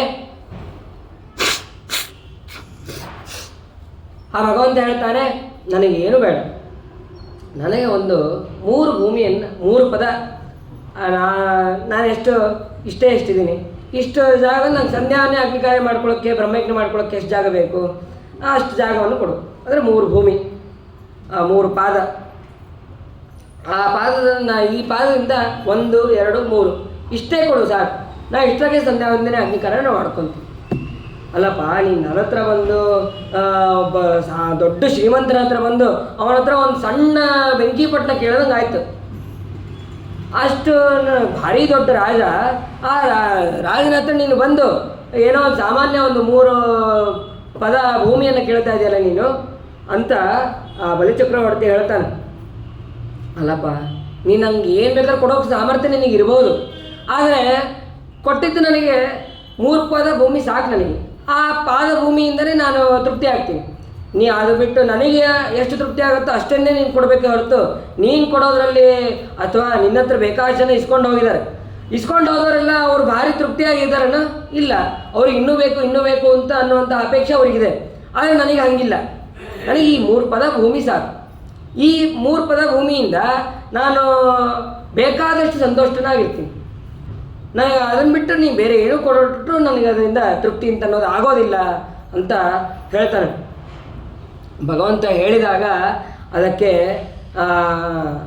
ಸರಿ ಆಯಿತು, ನಿನ್ನ ಇಚ್ಛೆ, ನಾನು ಏನು ಬೇಕಾದ್ರೂ ಕೊಡ್ತೀನಿ ಅಂತ ಹೇಳಿದಾಗ ನನಗಿಲ್ಲ, ಆದರೆ ಅಷ್ಟರಲ್ಲೇ ತೃಪ್ತಿ ಆಗುತ್ತೆ ಅಂತ ಅಷ್ಟನ್ನೇ ತಗೋ ಅಂತ ಹೇಳಿ ಬಲಿಚಕ್ರವರ್ತಿ ಹೇಳ್ತಾರೆ. ಹೇಳಿದ ಮೇಲೆ ಅವಾಗ ಶುಕ್ರಾಚಾರ್ಯ ಹೇಳ್ತಾರೆ, ಅವನು ಬಂದವನು ಸಾಮಾನ್ಯ ವ್ಯಕ್ತಿಯಲ್ಲ, ಅವನು ದೇವತೆಗಳ ಪಕ್ಷಪಾತಿಯಾದಂತಹ ಸಾಕ್ಷಾತ್ ಭಗವಂತ. ಅದಿತಿ ಕಶ್ಯಪರಲ್ಲಿ ಅವತಾರ ಮಾಡಿ ನಿನ್ನನ್ನು ಧ್ವಂಸ ಮಾಡೋದಕ್ಕೆ ಬಂದಿದ್ದಾನೆ. ಅವನನ್ನು ನೀನು ನಂಬೇಡ, ಮೋಸ ಅಂತೀಯ ನೀನು ಅಂತಿಷ್ಟೆಲ್ಲ ಶುಕ್ರಾಚಾರ್ಯ ಹೇಳ್ತಾರೆ. ಹೇಳಿದಾಗ ಅದಕ್ಕೆ ಹೇಳ್ತಾನೆ, ಇಲ್ಲ ದಾನಕ್ಕೆ ಅಂತ ನನ್ನ ಹತ್ರ ಬಂದಿದ್ದಾನೆ, ನನ್ನ ಹತ್ರ ಬಂದಾಗ ನಾನು ಹಾಗೆ ಕಳಿಸೋದು ಸರಿಯಲ್ಲ. ಈ ವಾಮನ ಅಂದರೆ ವಾಮನ ರೂಪಿಯಾದಂಥ ಪರಮಾತ್ಮ ಅವನೇನು ಮಾಡ್ದ, ಮೊದಲಿಗೆ 3 ಪದ ಭೂಮಿಯನ್ನು ಕೇಳಲಿಲ್ಲ, ಮೊದಲಿಗೆ ಆ ಬಲಿಚಕ್ರವರ್ತಿಯನ್ನು ಚೆನ್ನಾಗಿ ಹೊಗಳ್ತಾನೆ. ಹೊಗಳೋದು ಅಂದ್ರೇನು, ನಿಮ್ಮ ತಾತ ಅಷ್ಟು ದಾನವನ್ನು ಮಾಡ್ತಾಯಿದ್ರು, ನಿಮ್ಮ ಮುತ್ತಾತ ಹಾಗೆ ದಾನವನ್ನು ಮಾಡ್ತಾಯಿದ್ರು, ಆಮೇಲೆ ನಿಮ್ಮ ಮುತ್ತಾತನ ತಮ್ಮ ಅವನು ಕೂಡ ಹಾಗೆ ದಾನವನ್ನು ಮಾಡ್ತಾಯಿದ್ದ. ಹೀಗೆ ಚೆನ್ನಾಗಿ ಹೊಗಳಿ, ನಿಮ್ಮ ತಂದೆ ದೇವತೆಗಳಿಗೆ ಕೇಳಿದ್ರು ಅಂದ ತಕ್ಷಣ ತನ್ನ ಲೋಕವನ್ನೇ ಬಿಟ್ಕೊಟ್ಟು ಬಂದ. ಹೀಗೆ ಎಲ್ಲವನ್ನು ವರ್ಣನೆ ಮಾಡಿ ಆಮೇಲೆ ಭೂಮಿಯನ್ನು ಕೇಳ್ತಾನೆ ಭಗವಂತ.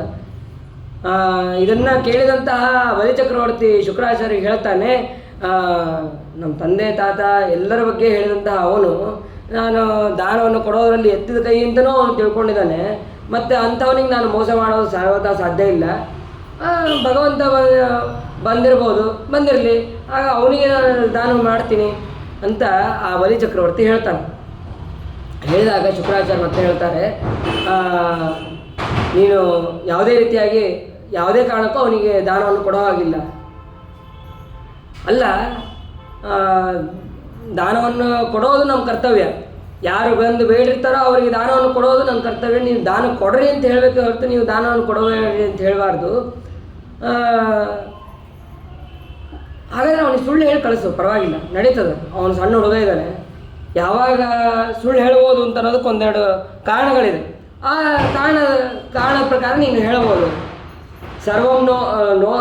ಸರ್ವಂ ನೇತ್ಯೇತಿತಂ ಬ್ರೂಯಾತ್ ಸದುಷ್ಕೀರ್ತಿ ಶ್ವಸನ್ಮೃತಃ ಸ್ತ್ರೀಷು ನರ್ಮೇ ವಿವಾಹೇ ಚ ವೃತ್ಯರ್ಥೆ ಪ್ರಾಣಸಂಕಟೆ ಗೋಬ್ರಾಹ್ಮಣಾರ್ಥೆ ಹಿಂಸಾಯಾಂ ನಾನೃತಂ ಸ್ಯಾತ್ ಜುಗುಪ್ಸಿತಂ. ಕೆಲವು ಸಂದರ್ಭದಲ್ಲಿ ಸುಳ್ಳನ್ನೇ ಹೇಳ್ಬೋದು. ಯಾವುದ್ಯಾವುದು ಅಂತಂದರೆ ಸ್ತ್ರೀಯರ ಸಮಯದಲ್ಲಿ ಕೆಲವು ಸುಳ್ಳನ್ನು ಹೇಳ್ಬೋದು. ಅಥವಾ ವಿವಾಹ ಕಾಲದಲ್ಲಿ 100 ಸುಳ್ಳು ಹೇಳಿ ಮದುವೆ ಮಾಡಿಸ್ರಿ ಅಂತ ಹೇಳ್ತಾರಲ್ಲ, ಹಾಗೆ ಆ ಸಮಯದಲ್ಲಿ ಅವನು ವರನ ಬಗ್ಗೆನೋ ಅಥವಾ ವಧು ಬಗ್ಗೆನೋ ಏನೋ ಒಂದು ಸುಳ್ಳು ಹೇಳಿ ಮದುವೆ ಮಾಡೋದು ಅದೊಂದು ಇರ್ಬೋದು. ಅಥವಾ ಪ್ರಾಣ ಸಂಕಟ, ನಮಗೆ ಏನೋ ಒಂದು ಆಪತ್ತು ಕಾಲ ಬಂದಿರುತ್ತೆ, ಆ ಆಪತ್ತು ಕಾಲದಲ್ಲಿ ನಾವು ಸುಳ್ಳು ಹೇಳಿ ಅದರಿಂದ ನಾವು ಪಾರಾಗಬಹುದು. ಗೋ ಬ್ರಾಹ್ಮಣಾರ್ಥೆ ಹಿಂಸಾಯ, ಒಂದು ಆಕಳು ಪಾಪ ರಕ್ಷಣೆಗಾಗಿ ಅಂತ ಒಬ್ಬ ರಾಜನ ಹತ್ರ ಬಂದಿರ್ತದೆ. ಆ ರಾಜನ ಹತ್ರ ಬಂದಾಗ ಆಕಳು ಇಲ್ಲಿದೆ ಅಂತ ಅವನನ್ನು ಕೈ ಮಾಡಿ ತೋರಿಸ್ಬಾರ್ದು. ಆ ಸಮಯದಲ್ಲಿ ಇಲ್ಲ ಆಕಳೆಲ್ಲ ಹೋಯ್ತು ಇಲ್ಲಿ ಬಂದೇ ಇಲ್ಲ ಅಂತ ಹೇಳಿ ಸುಳ್ಳು ಅವಶ್ಯ ಆ ಸಮಯದಲ್ಲಿ ಸುಳ್ಳು ಹೇಳುವುದು. ಆಮೇಲೆ ಯಾವ ಒಬ್ಬ ಬ್ರಾಹ್ಮಣ ಆ ಬ್ರಾಹ್ಮಣನ ರಕ್ಷಣೆ ಮಾಡಬೇಕಂತ ಸಂದರ್ಭದಲ್ಲೂ ಕೂಡ ಬ್ರಾಹ್ಮಣನ ಇಲ್ಲಿದ್ದಾನೆ ಅಂತೇಳಿ ಹಿಡಿದು ಕೊಡಬಾರ್ದು, ಆ ಬ್ರಾಹ್ಮಣನ ರಕ್ಷಣೆ ಮಾಡಬೇಕು. ಇಂತಹ ಸಮಯದಲ್ಲಿ ಅವಶ್ಯವಾಗಿ ಸುಳ್ಳು ಹೇಳ್ಬೋದು. ಈಗ ನಿನಗೆ ಬಂದಿರುವಂತಹ ಸಂಕಟ ಪ್ರಾಣ ಸಂಕಟ, ಧರ್ಮ ಸಂಕಟ ಅಂತ ಅನ್ನೋದು ಬಂದಿದೆ, ಹಾಗಾಗಿ ನೀನು ಅವಶ್ಯವಾಗಿ ಸುಳ್ಳನ್ನು ಹೇಳಬಹುದು. ನಾನು ಕೊಡೋದಿಲ್ಲ ಅಂತ ಹೇಳು, ಅಥವಾ ಬೇರೆ ಏನಾದ್ರು ಕೊಡ್ತೀನಿ ಅಂತ ಹೇಳು, ಹಿಂಗೇನಾದ್ರು ಹೇಳಿ ಕಳಿಸೋವನ್ನ ಅಂತ ಶುಕ್ರಾಚಾರ್ಯ ಹೇಳ್ತಾರೆ. ಹೇಳಿದಾಗ ಅವಾಗ ಬಲಿಚಕ್ರವರ್ತಿ ಹೇಳ್ತಾನೆ, ಎಂಥ ಮಾತು ಹೇಳ್ತಾನೆ ಅಂತಂದರೆ, ನೀವು ಸತ್ಯವಾದಂತಹ ಮಾತನ್ನೇ ಹೇಳ್ತಾ ಇದ್ದೀರಿ, ಗೃಹಸ್ಥಾಶ್ರಮಿಗಳಿಗೆ ಧರ್ಮದಲ್ಲಿರುವಂತಹ ಮಾತುಗಳನ್ನು ನೀವು ಹೇಳ್ತಾ ಇದ್ದೀರಿ, ಇದು ಅವಶ್ಯವಾಗಿ ಒಪ್ಪಲೇಬೇಕಾದಂತಹ ಮಾತು. ಆದರೆ ನಾನು ಮೋಸ ಮಾಡೋದಿಲ್ಲ, ನಾ ಯಾವುದನ್ನು ಬೇಕಾದರೂ ಸಹಿಸ್ತೀನಿ, ಆದರೆ ಅಸತ್ಯವಾದಿ ಅಂತನ್ನುವಂತಹ ಅಪವಾದ ಮಾತ್ರ ನಾನು ಸಹಿಸೋದಿಲ್ಲ. ಕೊಟ್ಟ ಮಾತನ್ನು ನಡೆಸಲಿಲ್ಲ ಅಂತನ್ನುವಂತಹ ಅಪವಾದ ನಾನು ಸಹಿಸೋದಿಲ್ಲ. ಹಾಗಾಗಿ ನಾನು ದಾನ ಕೊಡ್ತೀನಿ ಅಂತ ಅವನಿಗೆ ಹೇಳಿದ್ದೀನಿ, ದಾನ ಕೊಡ್ತೀನಿ ಅಂತ ಹೇಳಿದ ಮೇಲೆ ನಾನು ಅವಶ್ಯವಾಗಿ ಕೊಟ್ಟೇ ಕೊಡ್ತೀನಿ. ಇದೇ ಸಮಯದಲ್ಲಿ ಆ ಶುಕ್ರಾಚಾರ್ಯ ಮಾಡಿದ್ರೆ ಹಾಗಾದರೆ ರಾಜ್ಯಭ್ರಷ್ಟನಾಗು ಅಂತ ಶಾಪ ಕೊಡ್ತಾರೆ. ಅವರು ಮೊದಲೇ ಹೇಳಿದರು, ಶುಕ್ರಾಚಾರ್ಯರು ಹೇಳ್ತಾರೆ, ಇವನು ನಿನ್ನ ಪಾದ ಮೂರು ಪಾದವನ್ನು ಇಟ್ಕೊಂಡು ಕೆಳಗೆ ಭೂಲೋಕವನ್ನು ಆಳ್ತಾನೆ, ಇನ್ನೊಂದು ಮೇಲ್ಲೋಕವನ್ನು ಆಳ್ತಾನೆ, ಇನ್ನೊಂದು ಪಾದವನ್ನು ಎಲ್ಲಿಡ್ಲಿ ಅಂತ ಕೇಳಿ ನಿನ್ನನ್ನು ಕೂಡ ಕೆಳಗೆ ಕಳಿಸ್ತಾನೆ, ಅದು ಏನಾರ ಆಗಲಿ ನಾನಂತೂ ದಾನ ಕೊಡೋದೇ ಬಿಡೋದಿಲ್ಲ ಅಂತ ಆ ಬಲಿಚಕ್ರವರ್ತಿ ಮಾತನ್ನು ಹೇಳಿದಾಗ, ಸರಿ ಅದೇ ರೀತಿಯಾಗಿ ವಿಂಧ್ಯಾವಳಿಯು ಕೂಡ ಬಂದು ಅವಳು ಸಂಕಲ್ಪಕ್ಕೆ ನೀರು ಹಾಕಿದ್ದಾಳೆ. ಆ ಬಲಿಚಕ್ರವರ್ತಿ ಸಂಕಲ್ಪವನ್ನು ಮಾಡಿದ್ದಾನೆ. ಮಾಡಿದ ಮೇಲೆ ಭಗವಂತ ಒಂದು ಪಾದವನ್ನು ಭೂಲೋಕದ ಪೂರ್ಣ ಕೆಳಗಿನ ಎಲ್ಲ ಲೋಕವನ್ನು ವ್ಯಾಪಿಸಿದ್ದಾನೆ, ಇನ್ನೊಂದು ಲೋಕವನ್ನು ಮೇಲೆ ಎಲ್ಲ ಲೋಕಗಳನ್ನು ವ್ಯಾಪಿಸಿದ್ದಾನೆ. ಆ ಪಾದ ಮೇಲೆ ಹೋಗಿ ಆ ಬ್ರಹ್ಮಾಂಡದ ಕಟಾಹವನ್ನು ಒಡೆದು ಅಲ್ಲಿ ಹೊರಗಿರುವಂತಹ ನೀರು, ಆ ನೀರು ಭಗವಂತನ ಪಾದದ ತಳದಿಂದ ಬಂದಿದೆ, ಅದೇ ಗಂಗಾ ಅಂತ ಪ್ರಸಿದ್ಧಿಯಾಗಿದೆ. ಅಂತಹ ಗಂಗೆಯನ್ನು ಬ್ರಹ್ಮದೇವರು ತಮ್ಮ ಕಮಂಡಲದಲ್ಲಿ ಧಾರಣೆ ಮಾಡಿ, ಆಮೇಲೆ ಆ ಭಗವಂತನ ಪಾದವನ್ನು ಪ್ರಕ್ಷಾಳನೆ ಮಾಡಿ, ಆ ಭಗವಂತನ ಪಾದ ಪ್ರಕ್ಷಾಳನೆ ಮಾಡಿದಂತಹ ನೀರನ್ನು ಇಡೀ ಲೋಕಕ್ಕೆ ಸಿಡಿಸಿದ್ದಾರೆ. ಅದಾದ ಮೇಲೆ ರುದ್ರದೇವರು ಕೂಡ ತಮ್ಮ ಲೋಕದಲ್ಲಿ ಆ ಭಗವಂತನ ಪಾದೋದಕವನ್ನು ತಮ್ಮ ಶಿರಸ್ಸ ಧಾರಣೆ ಮಾಡಿದ್ದಾರೆ. ಇದಾದ ಮೇಲೆ ಎಲ್ಲ ದೇವತೆಗಳು ಕೂಡ ಭಗವಂತನ ಮೋಸ ಮಾಡೋದ ಅಂತ ಯುದ್ಧ ಮಾಡೋದು ಪ್ರಾರಂಭ ಮಾಡಿದ್ರು. ಆವಾಗ ಬಲಿಚಕ್ರವರ್ತಿ ಹೇಳ್ತಾನೆ, ಈಗ ಯಾವುದೇ ರೀತಿಯಾದಂಥ ಯುದ್ಧವನ್ನು ಮಾಡಬೇಡ್ರಿ ನೀವು ಅಂತ ಹೇಳಿ ಬಲಿಚಕ್ರವರ್ತಿ ತಮ್ಮ ವೃದ್ಧರಿಗೆ ಹೇಳ್ತಾನೆ. ಈಗ ದೇವತೆಗಳ ಕಾಲ, ಹಾಗಾಗಿ ದೇವತೆಗಳ ಕಾಲ ಇರಬೇಕಾದ್ರೆ ಅವರಿಗೆ ಜಯ ಅಂತ ಅನ್ನೋದಾಗತ್ತೆ, ಮುಂದೆ ಮತ್ತೆ ಅವಾಗ ಯುದ್ಧವನ್ನು ಮಾಡೋಣ, ಈಗಂತೂ ಯುದ್ಧ ಮಾಡೋದು ಬೇಡ ಅಂತ ಹೇಳಿ ಆ ಭಗವಂತ ಬೆಳೀತಾ ಹೋಗ್ತಾನೆ. ತದ್ವಾಮನಂ ರೂಪಂ ಅವರ್ಧದಾದ್ಭುತಂ ಹರೇರನಂತಸ್ಯ ಗುಣತ್ರಯಾತ್ಮಕಂ ಭೂಕಂ ದಿಶೋ ವಿವರಾಪಯೋದಯ ಸ್ಥೀರ್ಯಂ ಹೃದೇವ ಋಷಯೋ ಯದಾಸನ್. ಅವಾಗ ಎಲ್ಲ ಋಷಿಗಳು ಎಲ್ಲ ದೇವತೆಗಳು ಕೂಡ ಆ ಭೂಲೋಕ, ಆಕಾಶಲೋಕ ಎಲ್ಲ ಲೋಕಗಳಲ್ಲೂ ಒಬ್ಬೊಬ್ಬರು ಲೋಕದಲ್ಲಿ ಆ ಭಗವಂತನ ಪಾದಗಳನ್ನು ವರ್ಣನೆಯನ್ನು ಮಾಡ್ತಾರೆ. ಇಷ್ಟಾದ ಮೇಲೆ ವರುಣ ತನ್ನ ವರ್ಣಪಾಶದಿಂದ ಅವನನ್ನು ಗರುಡದೇವರು ಬಂದು ವರ್ಣಪಾಶದಿಂದ ಆ ಬಲಿಚಕ್ರವರ್ತಿಯನ್ನು ಕಟ್ಟ ಹಾಕಿದಾಗ, ಅಲ್ಲಪ್ಪ ಮೂರು ಪಾದ ಸ್ಥಾನವನ್ನು ಕೊಡ್ತೀನಿ ಅಂತಂದು 2 ಸ್ಥಾನ ಆಯಿತು, ಇನ್ನೊಂದು ಸ್ಥಾನ ಎಲ್ಲಿ ಕೊಡ್ತಿ, ಇನ್ನೊಂದು ಸ್ಥಾನ ಎಲ್ಲಿ ಅಂತಂದಾಗ ಅವಾಗ ಹೇಳ್ತಾನೆ ಆ ಬಲಿಚಕ್ರವರ್ತಿ, ನನ್ನ ಮಾತನ್ನು ನೀನು ಸುಳ್ಳು ಮಾಡಬಾರ್ದು ಅಂತ ಅನ್ನೋದು ನಿನ್ನ ಸಂಕಲ್ಪ ಇತ್ತು ಅಂತಂದರೆ ಅವಶ್ಯ ನನ್ನ ತಲೆ ಮೇಲೆ ನೀಡು, ಬೇರೆ ಏನೂ ಮಾಡಬೇಡ, ಬೇರೆ ಜಾಗ ಇಲ್ಲ, ನನ್ನ ತಲೆ ಮೇಲೆ ನಿನ್ನ ಪಾದವನ್ನು ಇಡು ಅಂತ ಹೇಳಿ ಕರೋಮೃತಂ ತನ್ನ ಭವೇತ್ ಪ್ರಲಂಬನಂ ಪದಂ ತೃತೀಯಂ ಕುರು ಶೀರ್ಷಿ ಮೇ ನಿಜಂ. ಆ ಪಾದವನ್ನು ನನ್ನ ತಲೆ ಮೇಲೆ ಇಟ್ಟು ನನ್ನನ್ನು ಅನುಗ್ರಹವನ್ನು ಮಾಡು ಅಂತ ಹೇಳಿ ಆ ಬಲಿಚಕ್ರವರ್ತಿ ಪ್ರಾರ್ಥನೆ ಮಾಡ್ತಾನೆ. ಆ ಬಲಿಚಕ್ರವರ್ತಿ ಪ್ರಾರ್ಥನೆ ಮಾಡಿ ಅವನ ತಲೆ ಮೇಲೆ ಕಾಲನ್ನು ಇಡ್ತಾನೆ. ಇಷ್ಟೆಲ್ಲ ಆದ ಮೇಲೆ ಅವಾಗ ಪ್ರಹ್ಲಾದರಾಜರು ಬಂದು ಸ್ತೋತ್ರ ಮಾಡ್ತಾರೆ. ತ್ವಯೇವ ದತ್ತಂ ಪದಮೇಂದ್ರವರ್ಚಿತಂ ಹೃತಂ ತದೇವಾದ್ಯ ತದೈವ ಶೋಭನಂ ಮನ್ನೇ ಮಹಾನಸ್ಯ ಕೃತೋ ಹೆನುಗ್ರಹೋ ವಿಭ್ರಂಜಿತೋ ಯಚ್ಛ್ರೀ ಆತ್ಮಮೋಹನಾತ್. ನೀನೇ ಕೊಟ್ಟಂತಹ ರಾಜ್ಯ, ನೀನೇ ಕೊಟ್ಟಂತಹ ಸ್ಥಾನ, ಅದನ್ನು ನೀನು ಕಸ್ಕೊಂಡೆ ಅಷ್ಟೇ. ಇದರಿಂದ ನನಗೇನು ಬೇಜಾರಿಲ್ಲ. ಇವನಿಗೆ ಯೋಗ್ಯವಾದಂತಹ ಶಿಕ್ಷೆಯನ್ನೇ ನೀನು ಕೊಟ್ಟಿದ್ದಿ. ಹೇಳಿ ಕೇಳಿ ಪ್ರಹ್ಲಾದ ಅವನು ಮಹಾಭಗವದ್ಭಕ್ತ. ಆ ಭಗವಂತ ಈ ಥರ ಮಾಡಿದ ಅಂತಂದರೆ ಅವನೇನು ಭಗವಂತನ ದ್ವೇಷ ಮಾಡೋನಲ್ಲ, ಏನೂ ಅಲ್ಲ. ಆ ಭಗವಂತನ ಸ್ತೋತ್ರ ಮಾಡೋನೇ ಅವನು ಬಂದು ಹೇಳ್ತಾನೆ, ನೀನು ಕೊಟ್ಟಂತಹ ಸ್ಥಾನವನ್ನು ಹಿಂದೆ ಶುಕ್ರಾಚಾರ್ಯರು ಮುಖಾಂತರ ಅವರಿಗೆ ದೇವತೆಗಳ ಸ್ಥಾನವನ್ನು ಕೊಡಿಸಿದವನು ನೀನೆ, ಕೊಡಿಸೋದಷ್ಟೇ ಅಲ್ಲ ಈಗ ಅವನಿಂದ ಸ್ಥಾನವನ್ನು ಕಸ್ಕೊತಾ ಇರೋನು ನೀನೆ. ಹಾಗಾಗಿ ನನ್ನದೇನಿಲ್ಲಪ್ಪ ಅಂತ ಹೇಳ್ತಾಳೆ. ಹೇಳಿದ ಮೇಲೆ ವಿಂಧ್ಯಾವಳಿ ಅವಳು ಸಂಕಲ್ಪಕ್ಕೆ ನೀರೇನೋ ಹಾಕಿದ್ಲು, ಆದರೆ ಇಷ್ಟೊತ್ತಂಕ ಏನೂ ಮಾತಾಡಿರಲಿಲ್ಲ.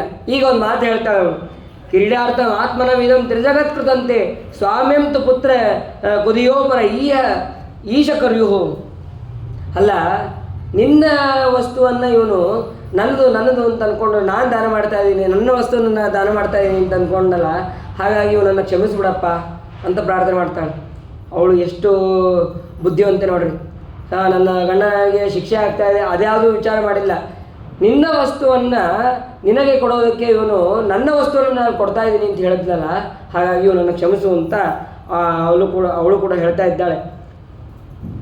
ಆವಾಗ ಬ್ರಹ್ಮದೇವರು ಮತ್ತೆ ಬಂದು ಸ್ತೋತ್ರ ಮಾಡ್ತಾರೆ. ಆಯ್ತಪ್ಪ, ಅವನಿಗೆ ಅನುಗ್ರಹ ಮಾಡಾಯಿತು, ಎಲ್ಲ ಆಯಿತು, ಅವನನ್ನು ಇನ್ನು ಬಿಟ್ಟುಬಿಡು. ಮತ್ತೆ ಯಾಕೆ ಅವನನ್ನು ವರ್ಣಪಾಶದಿಂದ ಕಟ್ಟ ಹಾಕ್ಸಿದೀಯ ನೀನು ಅಂತಂದರೆ ಬ್ರಹ್ಮದೇವರು ಕೇಳಿದಾಗ ಭಗವಂತ ಹೇಳ್ತಾನೆ, ಬ್ರಹ್ಮಣ್ಯಮನುಗೃಹಾಮಿ ತದ್ವಿತ್ತಂ ವಿಧನೋಮ್ಯಹಂ. ಯಾರಿಗೆ ನಾನು ಅನುಗ್ರಹವನ್ನು ಮಾಡಬೇಕು ಅಂತ ಇಚ್ಛಪಟ್ಟಿರ್ತೀನೋ ಅವರ ಸಂಪತ್ತನ್ನು ನಾನು ಅಪಹಾರ ಮಾಡ್ತೀನಿ. ಯಸ್ಯಾಂ ಅನುಗ್ರಹವಿಚ್ಛಾಮಿ ತಸ್ಯ ವಿತ್ತಂ ಹರಾಮ್ಯಹಂ. ವಿತ್ತ ಅಂತಂದರೆ ಕೇವಲ ಸಂಪತ್ತು ಅಂತಲ್ಲ, ಅವರಲ್ಲಿರುವಂಥ ಅಹಂಕಾರ ಇರ್ಬೋದು, ಮದ ಮಾತ್ಸರ್ಯ, ಇವೆಲ್ಲ ದೋಷಗಳನ್ನು ಕೂಡ ನಾನು ಕಳಿತೀನಿ. ಯಾಕೆ ಅಂತಂದರೆ ಅವ್ರಿಗೆ ಅನುಗ್ರಹ ಮಾಡಬೇಕು ಅಂತನೋ ನನ್ನ ಸಂಕಲ್ಪ. ಈ ಬಲಿಚಕ್ರವರ್ತಿಗೆ ಭಗವಂತನ ವಿಶೇಷವಾದಂತಹ ಅನುಗ್ರಹ. ಯಾಕೆ ಅಂತಂದರೆ ಮುಂದಿನ ಮನ್ವಂತರದಲ್ಲಿ ಇವನೇ ಇಂದ್ರನಾಗ್ತಾನೆ. ಅದನ್ನು ಕೂಡ ಭಗವಂತ ಹೇಳ್ತಾನೆ. ಪ್ರಹ್ಲಾದ ರಾಜ ಅಲ್ಲೇ ಇರ್ತಾನೆ. ಇವನ್ನೇನು ನಾನು ಕೆಳಗೆ ಕಳಿಸಲ್ಲಪ್ಪ, ಸುತಳ ಲೋಕದಲ್ಲಿ ಇವನು ಇರ್ತಾನೆ. ಆ ಸುತಳ ಲೋಕದಲ್ಲಿ ಇವನಿಗೆ ರಕ್ಷಣೆಗಾಗಿ ನಾನೇ ಇವನ ಕಾವಲುಗಾರಾಗಿ ನಾನೇ ಗದಾಪಾಣಿಯಾಗಿ ಅಲ್ಲಿ ಇರ್ತೀನಿ ಅಂತ ಅನ್ನೋದನ್ನು ಕೂಡ ಅಲ್ಲಿ ಹೇಳ್ತಾರೆ. ಅದಾದ ಮೇಲೆ ನಿನ್ನ ಅನುಗ್ರಹ ಅಂತೇಳಿ ಆ ಪ್ರಹ್ಲಾದರಾಜರು ಎಲ್ಲರೂ ಕೂಡ ಸ್ತೋತ್ರವನ್ನು ಮಾಡಿ ಅಲ್ಲಿಂದ ಹೊರಡ್ತಾರೆ. ಆ ಬಲಿಯು ಕೂಡ ಸ್ತೋತ್ರ ಮಾಡ್ತಾನೆ. ಪ್ರಹ್ಲಾದನು ಕೂಡ ಎಲ್ಲ ಬ್ರಹ್ಮ ದೇವತೆಗಳು ಕೂಡ ಸ್ತೋತ್ರ ಮಾಡ್ತಾರೆ. ಸ್ತೋತ್ರ ಮಾಡಿದ ಮೇಲೆ ಆ ಭಗವಂತ ಬಲಿಚಕ್ರವರ್ತಿಯನ್ನು ಅನುಗ್ರಹ ಮಾಡೋದಕ್ಕಾಗಿ ಕೆಳಗಿನ ಲೋಕದಲ್ಲಿ ಇರ್ತಾನೆ. ಇಷ್ಟಾದ ಮೇಲೆ ಶುಕ್ರಾಚಾರ್ಯರು ಕೂಡ ನನ್ನದು ತಪ್ಪಾಯಿತು ಅಂತೇಳಿ ಅವರು ಭಗವಂತನನ್ನು ಕುರಿತು ಸ್ತೋತ್ರವನ್ನು ಮಾಡ್ತಾರೆ. ಅದಾದ ಮೇಲೆ ಮತ್ತೆ ಪರೀಕ್ಷಿತ ರಾಜರು ಪ್ರಶ್ನೆ ಮಾಡ್ತಾರೆ. ಎಲ್ಲ ಭಗವಂತನ ಮಹಿಮೆಗಳನ್ನು, ನಾನಾ ವಿಧವಾದಂತಹ ಅವತಾರಗಳನ್ನು ಹೇಳಿದ ಮೇಲೆ ಆ ಭಗವಂತ ಅವತಾರ ಮಾಡಿದಂತಹ ಮತ್ಸ್ಯಾವತಾರ, ಆ ಮತ್ಸ್ಯಾವತಾರದ ಚರಿತ್ರೆಯನ್ನು ಕೂಡ ನನಗೆ ಹೇಳ್ರಿ. ಸತ್ಯವ್ರತ ರಾಜನಿಗೆ ಹೇಗೆ ಅನುಗ್ರಹ ಮಾಡಿದ ಅದನ್ನು ಕೂಡ ಹೇಳ್ರಿ ಅಂತ ಪರೀಕ್ಷಿತ ರಾಜರು ಕೇಳ್ತಾರೆ. ಕೇಳಿದಾಗ ಅದಕ್ಕೆ ಹೇಳ್ತಾರೆ, ಚಾಕ್ಷುಷ ಮನ್ವಂತರದ ಕೊನೆಗೆ ಸತ್ಯವ್ರತ ಅಂತನ್ನುವಂತಹ ಒಬ್ಬ ರಾಜ ಇರ್ತಾನೆ. ಆ ರಾಜ ಕುತಮಾಲ ಅಂತನ್ನುವಂತಹ ಒಂದು ನದಿ, ಆ ನದಿಗೆ ಸಂಧ್ಯಾವಂದನೆಗೆ ಅಂತ ಅವನು ಹೋದಾಗ ಅಲ್ಲಿ ಸಂಧ್ಯಾವನ ಮಾಡ್ಬೇಕಾದ್ರೆ ಅರ್ಘ್ಯವನ್ನು ಬಿಡಬೇಕು. ಅರ್ಘ್ಯವನ್ನು ಬಿಡುವ ಸಂದರ್ಭದಲ್ಲಿ ಕೈಯಲ್ಲಿ ಒಂದು ಮೀನು ಬರುತ್ತೆ. ಆ ಮೀನು ಬಂದ ತಕ್ಷಣ ಅಯ್ಯೋ ಮೀನು ಬಂತಲ್ಲ ಅಂತೇಳಿ ಬಿಡಕ್ಕೆ ಅಂತ ಹೋದಾಗ ಆವಾಗ ಮೀನು ಹೇಳುತ್ತೆ, ನನ್ನನ್ನು ರಕ್ಷಣೆ ಮಾಡು, ಯಾಕೆಂದರೆ ಈ ಇದರಲ್ಲಿ ನದಿಯಲ್ಲಿ ಬೇಕಾದಷ್ಟು ದೊಡ್ಡ ದೊಡ್ಡ ಮೀನುಗಳಿದೆ, ಆಮೇಲೆ ತಿಮಿಂಗಿಲಗಳು ಎಲ್ಲವೂ ಕೂಡ ಇದೆ, ಹಾಗಾಗಿ ನನ್ನನ್ನು ನೀನು ರಕ್ಷಣೆ ಮಾಡು ಅಂತ ಆ ಮೀನು ಹೇಳುತ್ತೆ. ಹೇಳಿದ ಮೇಲೆ ಅದೇ ರೀತಿಯಾಗಿ ತನ್ನ ಕಮಂಡಲದಲ್ಲಿ ಆ ಸತ್ಯವ್ರತ ರಾಜ ಆ ಮೀನನ್ನು ಹಾಕ್ಕೊಂಡು ಹೋಗ್ತಾನೆ. ತನ್ನ ಒಂದು ಗುಡಿಸಲಿರುತ್ತೆ ಅಥವಾ ಒಂದು ಆಶ್ರಮ ಇರುತ್ತೆ, ಆ ಆಶ್ರಮದಲ್ಲಿ ಇದನ್ನು ಇಟ್ಕೊಂಡಾಗ ನೋಡ್ತಾನೆ, ರಾತ್ರಿ ಆಗೋ ಅಷ್ಟೊತ್ತಿಗೆ ನೋಡ್ತಾನೆ ಆ ಮೀನು ಇನ್ನೂ ದೊಡ್ಡದಾಗಿ ಬೆಳೀತದೆ. ಅದು ನಂಗೆ ಈ ಜಾಗ ಸಾಕಾಗ್ತಾ ಇಲ್ಲ, ಬೇರೆ ಜಾಗದಲ್ಲಿ ಹಾಕು. ಸರಿ, ಅವನೇನು ಮಾಡ್ದ, ಇನ್ನೂ ಮನೆ ಇದ್ದಂತಹ ಒಂದು ದೊಡ್ಡ ಪಾತ್ರೆಗೆ ಹಾಕ್ತಾನೆ. ಆವಾಗ ಅವನು ಹಾಕಿ ಒಂದು 2 ನಿಮಿಷಕ್ಕೆ ಇನ್ನೂ ದೊಡ್ಡದಾಗುತ್ತೆ. ಅವಾಗ ದೊಡ್ಡದಾದಾಗ ನನಗೆ ಈ ಸ್ಥಳನೂ ಸಾಕಾಗ್ತಾ ಇಲ್ಲ, ಇನ್ನೂ ದೊಡ್ಡದಾದಂತಹ ಸ್ಥಳ ಬೇಕು. ಸರಿ, ಹಾಗಾದರೆ ಅವನ ಮನೆ ಹತ್ತಿರ ಇರುವಂತಹ ಒಂದು ಸರೋವರಕ್ಕೆ ಹಾಕ್ತಾನೆ, ಒಂದು ಬಾವಿಗೆ ಹಾಕ್ತಾನೆ. ಆ ಬಾವಿನೂ ಕೂಡ ಸಾಕೋದಿಲ್ಲ, ಅಷ್ಟು ದೊಡ್ಡದಾಗ್ತದೆ. ಮತ್ತು ಸರೋವರಕ್ಕೆ ಹಾಕ್ತಾನೆ. ಸರೋವರಕ್ಕೆ ಹಾಕಿದ ಮೇಲೆ ಆ ಸರೋವರನೂ ಸಾಕಾಗೋದಿಲ್ಲ. ಆ ಸರೋವರ ಎಷ್ಟು ದೊಡ್ಡದಿರುತ್ತದೋ ಅದಕ್ಕಿಂತ ದೊಡ್ಡದು ಈ ಮೀನು ಬೆಳೆಯುತ್ತಾ ಹೋಗುತ್ತೆ. ಅವಾಗ ಆ ಸತ್ಯವ್ರತ ರಾಜನಿಗೆ ಗೊತ್ತಾಗುತ್ತೆ, ಇಷ್ಟು ಕೇವಲ ಒಂದು ದಿವಸದಲ್ಲಿ ಇಷ್ಟು ಬೆಳೀತಾ ಇದೆ ಅಂತಂದರೆ ನೀನು ಸಾಮಾನ್ಯ ವ್ಯಕ್ತಿ ಆಗೋಕ್ಕೆ ಸಾಧ್ಯನೇ ಇಲ್ಲ. ನೀನು ಭಗವಂತನೇ ಇರಬೇಕು. ನನಗೆ ಅನುಗ್ರಹ ಮಾಡೋದಕ್ಕೆ ನೀನು ಬಂದಿದ್ದಿ, ನನಗೆ ಕಾಣಿಸಿದ್ದಿ. ಹಾಗಾದರೆ ಏನು ಮಾಡಬೇಕು ಹೇಳು. ಏನಿಲ್ಲ, ಇನ್ನೊಂದು ಸ್ವಲ್ಪ ದಿವಸಕ್ಕೆ ಮನ್ವಂತರ ಪ್ರಳಯ ಅಂತ ಅನ್ನೋದು ಆಗತ್ತೆ.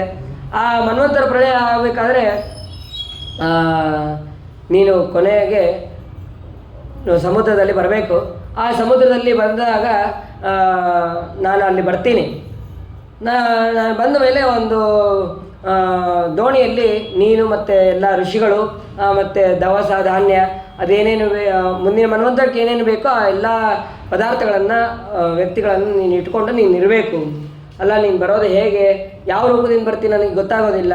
ಇಲ್ಲ, ನಾನು ಮೀನು ದೊಡ್ಡ ಗಾತ್ರದಿಂದಲೇ ಬರ್ತೀನಿ. ಮತ್ತು ಬರಬೇಕಾದ್ರೆ ಒಂದು ಕೊಂಬು, ಆ ಕೊಂಬು ಹೇಗಿರುತ್ತೆ ಅಂತಂದರೆ ಬಂಗಾರಮಯವಾದಂತಹ ಒಂದು ಕೊಂಬು. ಮತ್ತು ಅದ್ರ ಜೊತೆಗೆ ಒಂದು ಸರ್ಪವೂ ಕೂಡ ಇರುತ್ತೆ. ಆ ಸರ್ಪವನ್ನು ನಿನ್ನ ದೋಣಿಗೆ ಮತ್ತು ನನ್ನ ಕೊಂಬೆಗೆ ಕಟ್ಟೋದಷ್ಟೇ ಅಲ್ಲ, ನಾನು ಉಪದೇಶವನ್ನು ಮಾಡ್ತೀನಿ. ನೀನು ಮುಂದಿನ ಮನ್ವಂತರದಲ್ಲಿ ಎಲ್ಲ ವೇದಗಳನ್ನು ನೀನು ಬೆಳೆಸ್ಕೊಂಡು ಹೋಗಬೇಕು ಅಂತನ್ನುವಂತಹ ಆಜ್ಞೆಯನ್ನು ಮಾಡ್ತಾರೆ. ಸರಿ, ಹಾಗೆ ಆಗಲಿ ಅಂತ ಹೇಳಿ ಆ ಸರೋವರದಿಂದ ಕರೆದುಕೊಂಡು ಹೋಗಿ ಒಂದು ಸಮುದ್ರಕ್ಕೆ ಸತ್ಯವ್ರತ ರಾಜ ಬಿಡ್ತಾನೆ. ಬಿಡಬೇಕಾದ್ರೆ ಭಗವಂತ ಮಾಡಿದಂತಹ ಆಜ್ಞೆಯನ್ನು ಅವನು ಗುರುತಿನಲ್ಲಿ ಇಟ್ಕೊಂಡು ಅವನು ಎಲ್ಲವನ್ನು ಋಷಿಗಳು, ಸಪ್ತ ಋಷಿಗಳು, ದವಸ ಧಾನ್ಯ ಈ ಎಲ್ಲರನ್ನೂ ಸಿದ್ಧಪಡಿಸಿಕೊಂಡು ದೋಣಿಯಲ್ಲಿ ಕಾಯ್ತಾ ಇರ್ತಾನೆ. ಒಂದಲ್ಲ ಎರಡಲ್ಲ, ಸಾವಿರಾರು ಮೀನುಗಳು ಬರುತ್ತೆ. ಆ ಸಾವಿರಾರು ಮೀನುಗಳ ಮಧ್ಯದಲ್ಲಿ ಈ ಭಗವಂತ ತಾನು ಹೇಳಿದಂತಹ ಲಕ್ಷಣಗಳಿಂದ, ಅಂದರೆ ಬಂಗಾರ ಕೊಂಬು, ಆ ಕೊಂಬು ಇರುವಂತೆ ಪ್ರಕಾಶಮಾನವಾಗಿ ಅಲ್ಲಿ ಬರ್ತಾನೆ ಭಗವಂತ. ಮತ್ಸ್ಯರೂಪಿಯಾದಂತಹ ಪರಮಾತ್ಮ ಅಲ್ಲಿ ಬರ್ತಾನೆ. ಆ ಪರಮಾತ್ಮವನ್ನು ಬಂದಿದ ತಕ್ಷಣ ಸರ್ಪವೂ ಕೂಡ ಅಲ್ಲಿರುತ್ತೆ. ಆ ಸರ್ಪ ಮತ್ತು ಬೆನ್ನಿಗೆ, ಅಂದರೆ ಮೀನ ಇದಕ್ಕೆ ಬಂಗಾರಮಯವಾದಂತಹ ಇದಕ್ಕೆ ಕೋಡಿಗೂ ಮತ್ತು ದೋಣಿಗೂ ಎರಡಕ್ಕೂ ಸೇರಿ ಕಟ್ತಾನೆ. ಇಡೀ ಪ್ರಳಯ ಆಗೋ ತನಕ ಅದನ್ನು ಸುತ್ತಿ ಅವನಿಗೆ ಉಪದೇಶವನ್ನು ಮಾಡ್ತಾನೆ. ಸತ್ಯವ್ರತ ರಾಜನಿಗೆ ಉಪದೇಶವನ್ನು ಮಾಡ್ತಾನೆ. ಎಲ್ಲ ವೇದಗಳನ್ನು, ಎಲ್ಲ ಶಾಸ್ತ್ರಗಳನ್ನು ಉಪದೇಶ ಮಾಡ್ತಾನೆ. ಉಪದೇಶವನ್ನು ಮಾಡಿದ ಮೇಲೆ ಆವಾಗ ಪ್ರಳಯ ಅಂತ ಅನ್ನೋದು ಮುಗಿಯುತ್ತೆ. ಈ ಮತ್ಸ್ಯರೂಪಿಯಾದಂತಹ ಪರಮಾತ್ಮ ಬ್ರಹ್ಮದೇವರಿಗೆ ವೇದಗಳನ್ನು ಉಪದೇಶ ಮಾಡಬೇಕಾದ್ರೆ ಆ ವೇದಗಳನ್ನು ಹಯಗ್ರೀವಾಸುರ ಅಂತನ್ನುವಂತಹ ಅಸುರ ಅವನು ಅಪಹಾರ ಮಾಡ್ತಾನೆ ವೇದಗಳನ್ನು. ಮತ್ತೆ ಎಲ್ಲ ವೇದಗಳನ್ನು ತಂದು ಆ ಹಯಗ್ರೀವಾಸುರನ್ನು ಸಂಹಾರ ಮಾಡಿ ಆ ಬ್ರಹ್ಮದೇವರಿಗೆ ಮತ್ತು ಈ ಸತ್ಯವ್ರತ ರಾಜನಿಗೆ ಅನುಗ್ರಹವನ್ನು ಮಾಡ್ತಾನೆ. ಅದಾದ ಮೇಲೆ ಅನುಗ್ರಹವನ್ನು ಮಾಡಿದ ಮೇಲೆ ಮುಂದೆ ಅದು ಶುರುವಾಗೋದೇ ವೈವಸ್ವತ ಮನ್ವಂತರ. ಆ ವೈವಸ್ವತ ಮನ್ವಂತರದ ಚರಿತ್ರೆಯನ್ನು ನಾಳೆಯ ದಿನ ವಿಸ್ತಾರವಾಗಿ ನಾವು ತಿಳಿಯೋಣ. ಹೀಗೆ ಆ ಭಗವಂತ ಮತ್ಸ್ಯರೂಪಿಯಾದಂತಹ ಪರಮಾತ್ಮ ಇರಬಹುದು, ಅಥವಾ ವಾಮನ ರೂಪಿಯಾದಂತಹ ಪರಮಾತ್ಮ, ಮತ್ತು ಇನ್ನು ಬೇರೆ ಬೇರೆ ಮನ್ವಂತರಗಳಲ್ಲಿ ಅವತಾರ ಮಾಡಿದಂತಹ ಎಲ್ಲ ರೀತಿಯಾದಂತಹ ಪರಮಾತ್ಮ, ಎಲ್ಲ ರೂಪಿಯಾದಂತಹ ಪರಮಾತ್ಮ ನಮಗೆ ಮೇಲಿಂದ ಮೇಲೆ ರಕ್ಷಣೆಯನ್ನು ಮಾಡ್ತಾ ಇರಲಿ ಅಂತ ಹೇಳ್ತಾ ನನ್ನ ಎರಡು ಮಾತನ್ನು ಮುಗಿಸ್ತೇನೆ. ಹರೇ ನಮಃ. ಶ್ರೀಕೃಷ್ಣ ಅರ್ಪಣಮಸ್ತು.